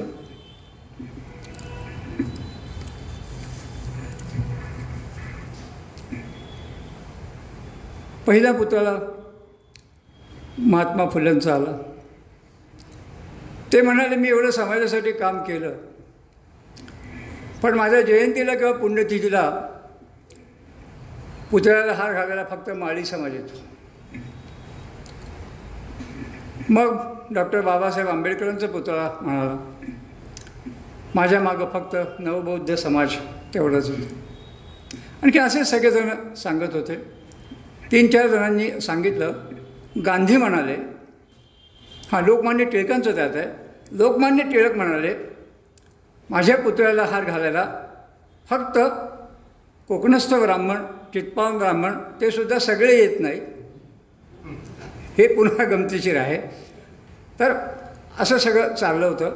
आणि मग महात्मा गांधींचा पुतळा तिथे येऊन म्हणाला, तुमचं सगळ्यांचं ठीक आहे, एक एक जात तरी तुमच्या पाठीशी आहे, माझ्या पाठीमागं सरकारी भिंती. म्हणजे दारुण विदारक असं सत्य आहे की आपण माणसांना जातीच्या किंवा त्यांच्या काही विशिष्ट कार्याच्या याच्या चौकटीतच अडकवून बसलो आणि त्यांचं मूळ कार्य जे आहे ते आपण विसरलो. आणि हे सगळं कुसुमाग्रजांनी आपल्या कवितांच्या माध्यमातून आपल्यासमोर आणलेलं आहे. कुसुमाग्रज हे प्रेमगीतं लिहिणारे कवी. पृथ्वीचे प्रेमगीती कल्पनाच किती अलौकिक आहे. त्याच्यानंतर त्यांची एक प्रसिद्ध कविता, जी कवितेतली एक ओळ जरी म्हटली तरी प्रेमाचं अख्खं आपल्याला खानदान तिथे येईल. काढ सखे गळ्यातले तुझे चांदण्याचे हात. एवढं एक जरी वाक्य त्या कवितेतलं वाचलं किंवा ऐकलं की प्रेम कशाला म्हणतात, प्रेमाचं चांदणं कसं फुलतं, कुठं फुलतं, का फुलतं, केव्हा फुलतं, कसं फुलतं, हे सगळं आपल्या डोळ्यासमोर चित्रपटाच्यासारखं ते होतं. तेवढी एक जरी ओळ तरी त्या कवितेतली लिहिली असती तरीसुद्धा चाललं असतं. इतकी त्यांची ती कविता चांगली आहे. गरजा जय जयकार, क्रांतीचा गरजा जय जयकार, ही कविता 42 सालच्या आंदोलनाच्या वेळी लिहिली. आणि ती कविता कोणत्या परिस्थितीत कुसुमाग्रजांनी लिहिली तर ते त्यावेळी पुण्याला प्रभात नावाचं दैनिक जे अजूनही निघतं, वारा कोठारींचं दैनिक होतं, त्या प्रभात दैनिकामध्ये ते नोकरी होते. आणि रात्रपाळी संपवून पहाटे 6:30-7च्या दरम्यान 5:30-6च्या दरम्यान ते घरी चालले होते. आणि त्यावेळी त्यांना हे काव्य सुचलं. घरी जाता जाता रात्रभर काम करून, आजच्या सगळ्या सुविधा त्यावेळेच्या पत्रकारांना नव्हत्या, तर ते जाता जाता ज्या माणसाच्या मनामध्ये सातत्यानं जाता येता उठता बसता कार्य करता हे देशाचेच विचार आहेत, असा एवढा थोर माणूस. आणि ती कविता इतकी पुढे झाली की ते एक क्रांतीचं एक गीत म्हणून आपण ते ओळखलं जातं. आणि गरजा जय जयकार, क्रांतीचा गरजा जय जयकार असं म्हटलं की आपले गात्र हे देशभक्तीनं किंवा प्रेमानं देशावरच्या हे फुलून उठतं, अंगावर रोमांच उभे राहतात, काटा उभा राहतो. असं कुसुमाग्रजांचं फार मोठं व्यक्तिमत्व आहे. त्यांना जवळपास 80च्या पुढे वर्षांचं आयुष्य लावलं. आणि अखेरपर्यंत आपल्या आयुष्याचा कण हा समाजासाठी अर्पण करावा, रक्ताचा थेंब समाजासाठी त्याचा उपयोग व्हावा, अशा भूमिकेतून ते वावरले. त्यांचं आणखीन एक वैशिष्ट्य, महाराष्ट्रातून कुसुमाग्रज हयात होते तोपर्यंत शेकडो कवी, आता कवी किती असतात आपल्याला माहिती आहे, सांगायची जरूर नाही, वाचनालयाच्या इथंच आपण बसलेलो आहोत, पण असे शेकडो लोक आपल्या कवितांचा संग्रह त्यांच्याकडे पाठवायचे. पण कुसुमाग्रज असे एकमेव व्यक्तिमत्व आहे की त्यांनी एकाही नवीन कवीला नाराज केलं नाही. 4 ओळी का विना ते त्याला शुभेच्छा संदेश देत होते.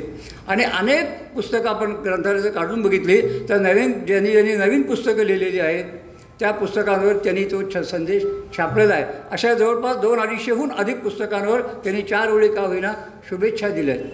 म्हणजे एवढा मोठा उत्तुंग कवी असूनसुद्धा कवितेचं हे जे वाङ्मय प्रकार आहे हा पुढं चालावा, त्यासाठी त्यांनी कुणाला मागं खेचलं नाही, तर पुढं जाण्यासाठी त्यांनी 4 ओळी का होईना त्यांच्यावर अभिप्राय दिला.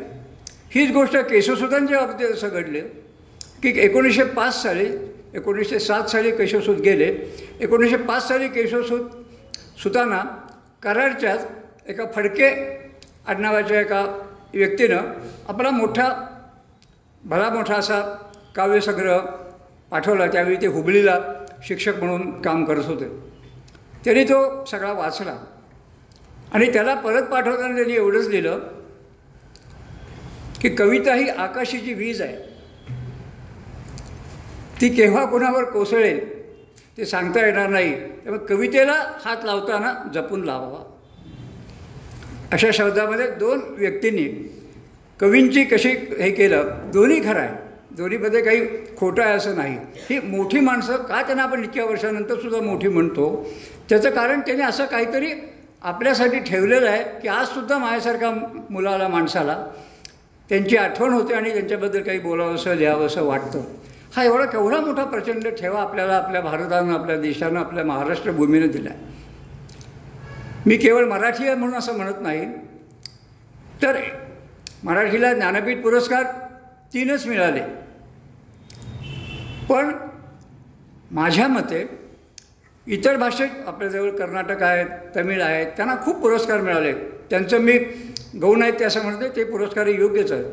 पण मराठी लोकांचं जे आपलं कंजूशी आहे ती म्हणजे आपल्यातलं चांगलं वाङ्मय आपण इंग्रजीमध्ये अनुवाद करून ते पाठवत नाही किंवा जगामध्ये प्रसिद्ध करत नाही, म्हणून आपल्याला पुरस्कार मिळत नाहीत. नाहीतर आपल्यालासुद्धा तसे पुरस्कार खूप मिळाले असते. हा जर थोडासा आपला मराठी माणसाचा दोष आहे की आपण पुढं जायचं नाही, आपण फार पुढं करायचं नाही. तर तो जर सोडला असता तर मराठीमध्ये त्या काळामध्ये किंवा अलीकडच्या काही 5-25 वर्षामध्ये अशी अनेक माणसं आहेत की नोवेल सोडा, पण इतर बुकरसारखी असतील किंवा इतर काही छोटी छोटी जी पारितोषिक असतील, निदान भारतातली तरी सगळ्या भाषांत मिळणारी पारितोषिक असतील, ती मराठीमध्ये अनुवाद झाला असता मराठी भाषेच्या पुस्तकांचा इतर भाषामध्ये, भारतीय भाषामध्ये, तर ती मिळाली असते. तर कुसुमाग्रज संदर्भात आपण बोलतो आहोत. तर कुसुमाग्रज आणखीन त्याचं एक मोठेपण आहे की त्यांचं नाव विष्णू वामन शिरवाडकर. कुसुमाग्रज ह्या टोपण नावाने त्यांनी कविता लिहिल्या आणि नाटकं वगैरे लेखन हे वा शिरवाडकर या नावाने लिहिलं आणि काही ललित लेखन केलं.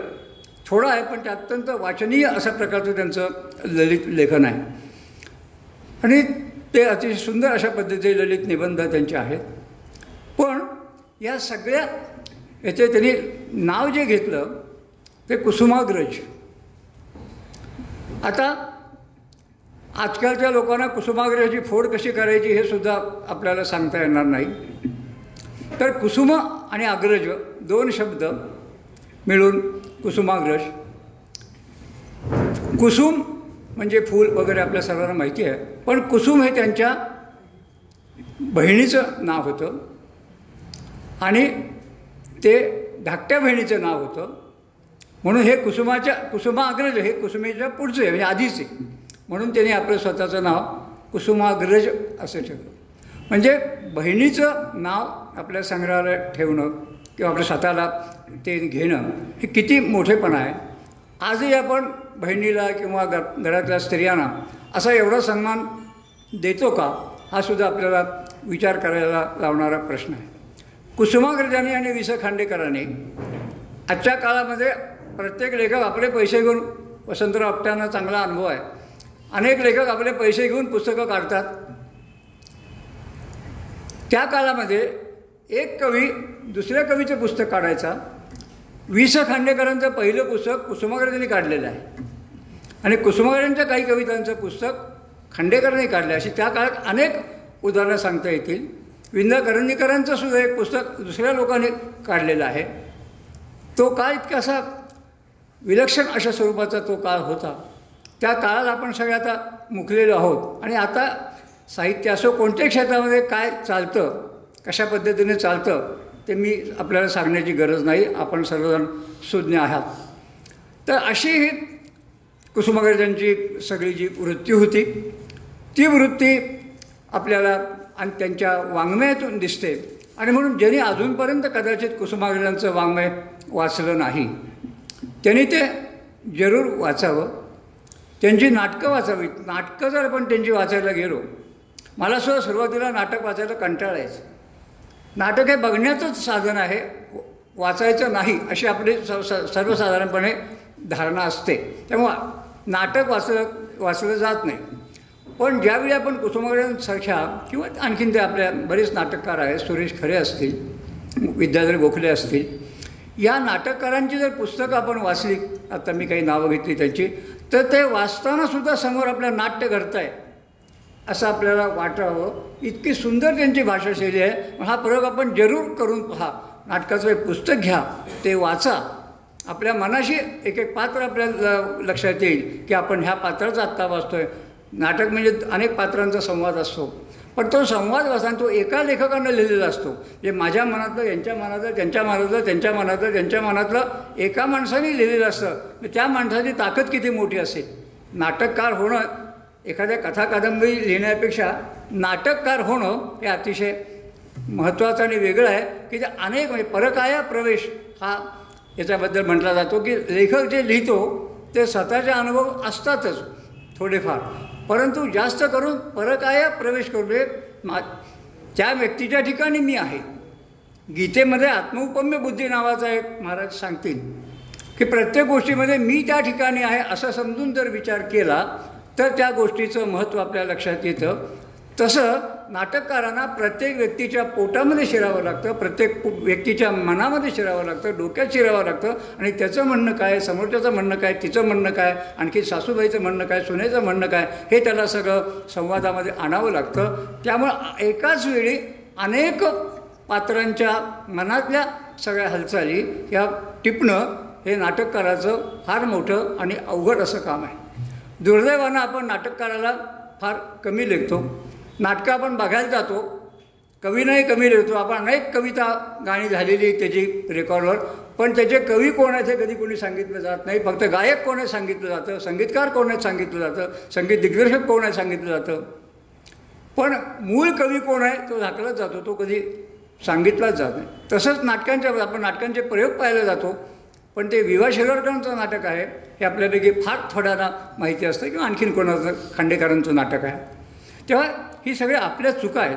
आपण आपल्या माणसांना, आपण आपल्या साहित्यिकांना किंवा इतर क्षेत्रात सुद्धा असंच आहे, हे आपण जे नेहमीचेच आहेत असं म्हणून त्यांना जे आपण डावलतो किंवा एक न्यूनगंड आपण त्यांच्याबद्दल आपल्या मनावर निर्माण करून घेतो की ती खरं मोठी आहेतच, पण ती मोठी आहे त्यांना मी मोठं कसं म्हणू, की आपली सगळ्यात जी दुःख असतं की माझ्या पुढच्या माणसाला चांगलं कसं वाटायचं, हे माणसाचं सगळ्यात मोठं दुःख असतं.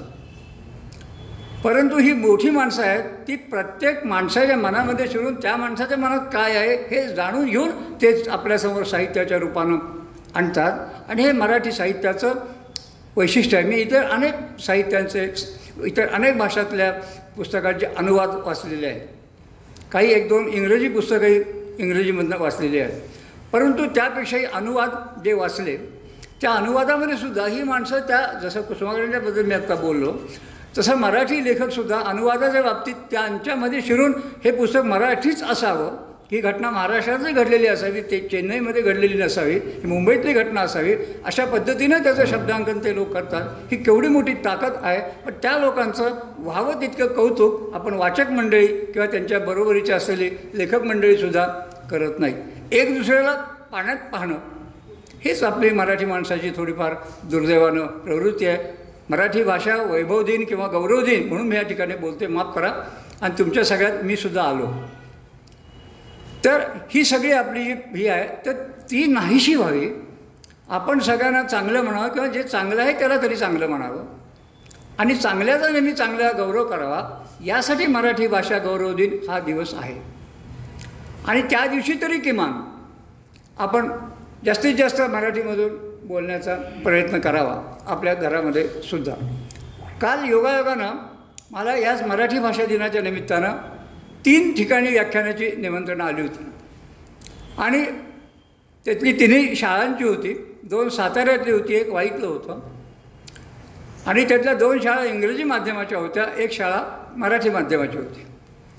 पण तिथल्या मुलांनासुद्धा, ते इंग्रजी माध्यमातल्या मुलांनासुद्धा ज्यावेळी मी, कारण ती ग्रामीण भागातली सगळी आमच्या आजूबाजूची मुलं होती, त्या मुलांच्या चेहऱ्यावर मराठी भाषेबद्दल मी सांगत असताना इतका आनंद दिसत होता. मला म्हटली पुढची पिढी खरंच जरी इंग्रजी माध्यमातून ती शिकत असली तरी मराठी भाषेबद्दल तर त्यांचं प्रेम त्यांच्या समोरच्या चेहऱ्यावरून, कारण आम्ही वक्ते असतो, आम्ही भाग्यवान असतो, आम्हाला सगळे डोळे दिसत असतात, सगळे चेहरे दिसत असतात, तुमचं लक्ष फक्त आमच्याकडेच असतं. तेव्हा प्रत्येकाच्या मनातले भाव काय असतात ते वक्त्याला चांगले कळतात आणि ती मुलं इतक्या चांगल्या प्रकारे त्याला दाद देत होती. आत्तासारखं त्यांचं त्यावेळचं भाषण नव्हतं. त्यांना गप्पा गोष्टी गाणी सांगत असं त्यांना त्यांच्या वयाला अनुरूप असं भाषण होतं. पण तरीसुद्धा ती मुलं त्या भाषेचा आनंद घेत होती. आणि मी त्या वाईच्या एका शाळेमध्ये सांगितलं की तुम्ही आज लक्षात ठेवा की तुम्ही मधली सुट्टी आता तुमची थोड्या वेळाने होईल, या मधल्या सुट्टीत 15 मिनटं काय तुम्हाला जी मिळतील ते एकाही मुलानं दुसऱ्या मुलाशी किंवा मुलीशी मैत्रिणीशी इंग्रजीत बोलायचं नाही आजचा दिवस. तर त्यांना उपक्रम आवडला. नंतर माझं भाषण झाल्यानंतर त्यांच्या मुख्याध्यापिका बाईंनी उठून सांगितलं की नेने काकांनी जे सांगितलेलं आहे ते खरंच आपण अंमलात आणूया. आणि मी बाईला म्हटलं तुम्ही त्यांच्याशी मराठीत बोला, तुम्ही जर इंग्रजीमध्ये त्यांना काही गोष्टी सांगू लागलात ते पुन्हा तुमच्याशी इंग्रजीतच बोलतील, हे तुम्ही पाळा. तर त्याप्रमाणे त्यांनी केलं असेल, कारण मी काही थांबलो नाही. पण आज सकाळी मला त्यांचा फोन आला, अरे हा इतका म्हणजे तुमचा उपक्रम आम्हाला आवडला आणि आता आम्ही आठवड्यातून एक दिवस असं करणार आहोत की मुलांना मराठी बोलायला त्या ठिकाणी आम्ही सांगणार आहोत. म्हणजे साध्या साध्या आपल्या गोष्टीतून मी माझं मोठेपण किंवा कौतुक सांगण्यासाठी इथं आलेलो नाही याची मला पूर्ण जाणीव आहे. परंतु काही गोष्टी ज्या आपल्याला करता येतात आपल्या पातळीवर त्या आपण करायला. आपली मुलं ऐकत नाहीत असं आपण म्हणतो, पण सांगण्याचं काम आपलं आहे. मुलं ऐकत नाहीत म्हणून आम्ही सांगत नाही, ही फार मोठी चूक आहे. महाभारतापासूनची ती कथा आहे. कृष्ण सगळे कौरव मारले गेल्यावर कृष्ण यांच्या धृतराष्ट्रांच्या भेटीला गेला.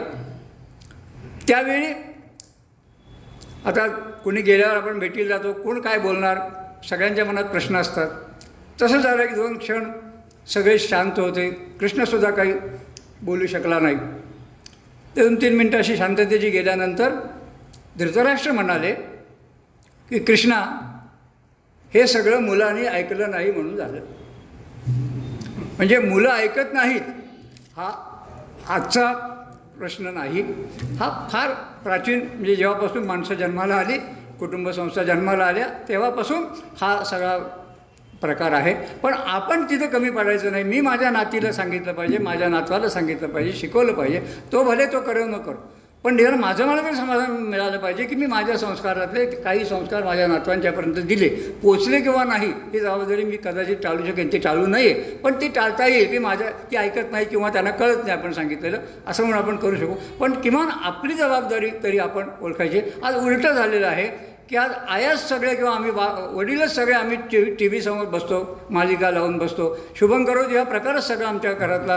पर्वचा म्हणजे काय, परवा एकाने विचारलं पर्वचा म्हणजे काय, पर्वाचा म्हणजे परवाचा दिवस का.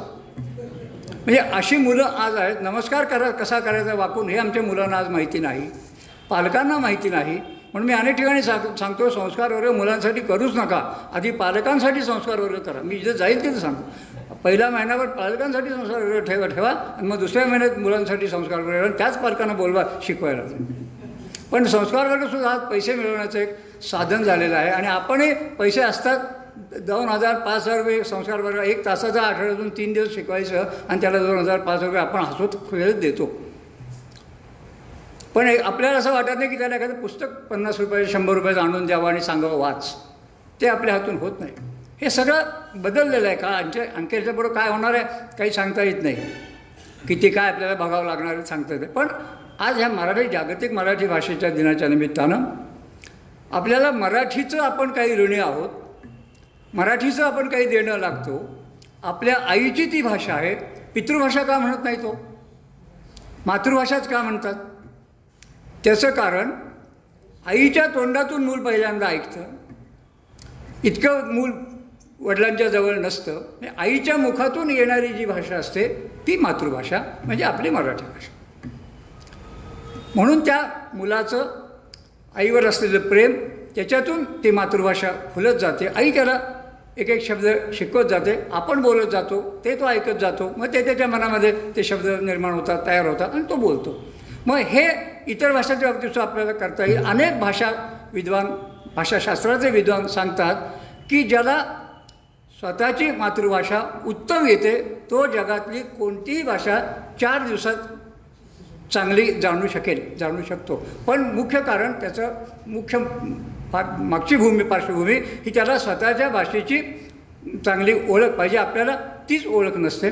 तर आज ह्या मराठी दिनाच्या निमित्तानं, भाषा वैभवाच्या निमित्तानं आपण हे मराठीचं सांस्कृतिक वैभव जपावं. 12 कोटी लोकांचा मराठी समुदाय आपल्या आहे. जगामध्ये एकूण बोलल्या जाणाऱ्या 15 भाषांमध्ये मराठी भाषेचा समावेश आहे. तर ही एवढी मोठी असलेली मराठी भाषा मृतप्राय होऊ नये, होणार नाही. दत्तवान पोद्दारांनी 1930 दत्तवान पोद्दारांनी विष्णूशास्त्री चिपळूणकरांनी सांगितलं होतं की मराठी भाषा आता मुमूर्षू झालेली आहे. पण ते अजून तरी काही झालेले नाही. मराठी भाषा अजून तरी चांगली आहे. जोपर्यंत आपण ती बोलतो आहोत, जोपर्यंत ग्रामीण भागामध्ये जी बोलीभाषा बोलली जाते, मराठीच्या कितीतरी बोलीभाषा आहेत तेही आपल्याला माहिती नसतं. आपल्याला एखाद दुसरी बोलीभाषा आपल्या परिसरातली असेल ती माहिती आहे. 300-400हून अधिक मराठीतल्या बोलीभाषा आहेत. हे आकडा कदाचित कमी असेल. त्या सगळ्या मराठीच्या गुणगौरवाचं मराठीमध्ये इतकं प्रचंड आहे. ज्ञानेश्वर आहेत, तुकाराम आहेत, रामदास आहेत, नामदेव आहेत. अगदी अलीकडच्या काळातली खूप माणसं आहेत. शिवाजी सावंत आहेत. आता छावा, त्यांच्या छाव्याचं जे आत्ता सगळं चाललेलं आहे ते शिवाजी सावंतांच्या छावा या कादंबरीवरचाच तो चित्रपट आहे. मी शिवाजी सावंतांनी एवढं छान त्या छाव्याचं वर्णन केलं, शिवाजी महाराजांच्या चिरंजीवांचं, संभाजी महाराजांचं. आजपासून बलिदान मास सुरू झालेला आहे. हिंदुत्ववादी मंडळी तो साजरा करतात. संपूर्ण काही तरुण मंडळी अशी आहेत, आपल्याला इथं सांगायची आवश्यकता नाही. भिडे गुरुजींचं काम आपल्या सर्वांच्या समोर आहे. मी वेगळं काही सांगायची गरज नाही. आजपासून बलिदान मास शेकडो हजारो तरुण मुलं पायात चपला घालत नाहीत, डोक्यावर टोपी घालत नाहीत किंवा काही घालत नाहीत, उन्हातानामध्ये हिंडत असतात या महिनाभर. बलिदान मास शंभूराजांना ज्या भोगावं लागलं, जे भोगावं लागलं, जे अत्याचार त्यांच्यावर झाले, त्याची किमान जाणीव माझ्या पायानं कुठेतरी व्हावी, माझे पाय कुठेतरी भाजावेत. ह्या भूमिकेतून आमचा तरुण जर काम करत असेल आणि त्यांना भिडे गुरुजींसारखी काही मंडळी जर इथं प्रोत्साहन देत असेल किंवा त्यांच्यामुळं हा समाज एवढा आज मोठा होत असेल तर आपल्या समाजाला भीती नाही. पण असे अनेक भिडे गुरुजी निर्माण झाले पाहिजेत, अशी अनेक तरुण मंडळी निर्माण झाली पाहिजेत, गावोगाव निर्माण झाली पाहिजेत. आणि हे काम आपलंसुद्धा आहे, ग्रंथालयांचंसुद्धा आहे, वाचनालयांचंसुद्धा आहे. मी वाईच्या वाचनालयामध्ये जवळपास 30-35 वर्ष पदाधिकारी म्हणून काम करत होतो. आपणसुद्धा अशा अनेक प्रकारचे उपक्रम या वाचन दिनाच्या निमित्तानं घेत असा. तुम्ही काही सांगितले उपक्रम, ते घेऊन सारखं लोकांच्या समोर आपण जायला पाहिजे. त्याशिवाय लोक आपल्याकडे येत नाहीत. आता लोक येतील असं आपण गृहीत धरायचं नाही. आपण लोकांच्यापर्यंत पोचलं पाहिजे. तर लोकांचं काहीतरी त्यातले 50पैकी 10 माणसं तरी आपल्याशी चांगलं बोलतील किंवा आपल्याला प्रोत्साहन देतील. असं हे सगळं खूप मोठ्या गोष्टी आहेत. समर्थांचंही खूप सांगायचं आहे, तेही आता मी काही सांगत नाही. आपल्या सर्वांना आता घरी जायचे वेळ सगळ्यांना लागलेले आहे. वेळ खूप झालेला आहे. आमचे साखरे काका यांचा सत्कार मला करायला मिळावा हा माझ्या आयुष्यातला फार मोठा भाग्ययोग आहे. साखरे काकांनी बऱ्याच गोष्टी सांगितल्या, त्यातल्या मला खूपशा माहिती होत्या, खूपशा गोष्टींचा मी साक्षीदारही होतो. पण काही गोष्टी माहिती नव्हत्या आणि काही गोष्टी त्यांनी सांगितल्याही नाहीत. त्यातली एक गोष्ट मी माझा अनुभव म्हणून सांगतो की हा माणूस असा आहे की याला समोरच्या व्यक्तीबद्दल प्रचंड तळमळ आहे. एखादा माणूस जर समोर दुःखी दिसला तर ते त्याच्या पाठीवरून हात फिरवतील आणि विचारतील तुझं दुःख काय. कधी ते न विचारता त्या माणसाच्या खिशात, स्वतःच्या खिशातून 100 रुपयाची, 2000, 200 रुपयाची, 500 रुपयाची, 1000 रुपयाची नोट काढून त्या माणसाला त्या खिशात घालते. हे आपल्या कुणाला माहिती नाही. मी त्यांचा अनुभव घेतलेला आहे. तर ही अशी माणसं आहेत म्हणून समाज चालतो आहे. वाईट माणसं आहेत ती थोडीच असतात. चांगली माणसं थोडी असतात, वाईट माणसं खूप असतात. परंतु पुन्हा महाभारताचं उदाहरण युधिष्ठिरानं सांगितलं की हे जग चाललं आहे कशावर, तर 3-3.5% जे पुण्यवान आत्मे आहेत त्यांच्या पुण्यावर हे जग चाललं आहे. 96 किंवा 97% जे वाईट काम करतात त्यांच्या वाईट कामावर जग चाललेलं नाही आहे. जग चाललं आहे ते पुण्यात्म्यांच्या कामावर चाललं आहे. तर असे अनेक संदेश आपल्याला देता येतील. आणि या मराठी भाषेच्या निमित्तानं मला इथं आपण बोलवलं त्याबद्दल मी आपल्या सर्वांना मनापासून धन्यवाद देतो. मला माहिती आहे की मी फार चांगला वक्ता नाही. कुणी बोलवलं तर जायचं, त्याला नाही म्हणायचं नाही, हा आपला एक माझा स्वभाव आहे. आणि आता मगाशी इथं का आलो त्याचं कारण तर उघड मी सांगितलंच. आता अनेक लोकांची माझी ओळख झाली. पूर्वीचे चेहऱ्याने ओळख झाली आणि आता नावाने काही लोकांची ओळख झाली. त्या आपल्या सर्वांना नमस्कार. आणि मी एकच विनंती करू का, आमच्या मासिकासंदर्भात बोलू का थोडंसं, म्हणजे मी व्यवसाय करण्यासाठी आलेलो नाही, तर मी सज्जनगड मासिक पत्रिका या नावाने आपल्यापैकी बरेच जणांना माहिती असेल. गेली 73-74 वर्ष हे मासिक असतं. आपल्यापैकी अनेकांच्या घरी हे येतही असेल. तर हा आत्ताचा 10नवमी अंक नुकताच 6 फेब्रुवारीला आम्ही प्रकाशित केला. तर यंदाचा अंक नवविधा भक्ती विशेष अंक आहे आणि याच्यामध्ये 45 ते 48 लोकांचे नवविधा भक्तीवर लेख आहेत. आणि अतिशय सुंदर असं मी त्याचं वर्गीकरण केलेलं आहे की भारतीय संस्कृतीतली भक्ती, मग त्याच्यासाठी नारदी भक्तिसूत्रांचं घेतलेलं आहे, इतर अनेक महाभारतातले भक्ती घेतलेले, रामायणातले भक्तियोग घेतलेले आहे, मग आधुनिक काळातलं घेतलेलं आहे, समर्थांचा दासबोधातला 4था जो दशक आहे तो सगळा नवविधा भक्तीचा आहे, ते सगळं त्यात घेतलेलं आहे. असं एक सुंदर ज्याला संग्रही अशा पद्धतीचा हा अंक आहे. या अंकाची वार्षिक वर्गणी फक्त 600 रुपये आहे आणि आम्ही अंकामध्ये एक पानसुद्धा जाहिरात घेत नाही. सगळे अंक आपल्याला वाचनीय मजकुराची, आमची निवेदनं वगैरे काय असतील तेवढी सोडून सगळा अंक हा आपल्या वाचनीय मजकुराचाच असतो आणि तो आपण सर्वांनी लावावा, घ्यावा. या इथं मी अंक ठेवून जातो. आपल्याकडे ग्रंथालय देतो मला वाटतं, हा इथं ठेवून जातो. आपल्या कोणाला जर वाटलं तर याच्यावर QR कोड आहे. इथं IDBI बँकेमध्ये पाठवायचं असेल त्याची माहितीसुद्धा इथं आहे. तर आपल्याला जर कोणाला पाठवायचं असेल तर ह्या आधुनिक साधनांचा उपयोग आपण करा आणि याची 600 रुपये वार्षिक वर्गणी. 600 रुपयामध्ये जवळपास वर्षातनं आम्ही आपल्याला 900 ते 1000 पृष्ठांचा छापील वाचनीय असा मजकूर देतो. जे पुस्तक गेलात बाजारात तुम्ही गेलात तर 3000च्या 2000च्या आत तुम्हाला मिळणार नाही. वसंतराव आपटे या बाबतीत सगळं गणित आपल्याला सांगू शकते. तेव्हा ह्या मासिकाचं आपण वर्गणीदार व्हावं अशी आपण सर्वांना मी मनापासून विनंती करतो. हा अंक तर आजचे दरवर्षी अंक आम्ही सुंदर काढतो. हा अंक तर आपल्याला आज संग्रही वाटेल आणि एक प्रकारे भक्तीचा कोश असं म्हणता येईल असा हा अंक आहे. तर मला इथं अंकाबद्दल बोलण्याची परवानगी दिली त्याबद्दल संयोजकांना मी मनापासून धन्यवाद देतो आणि मी आता खरंच थांबतो. जय जय रघुवीर समर्थ.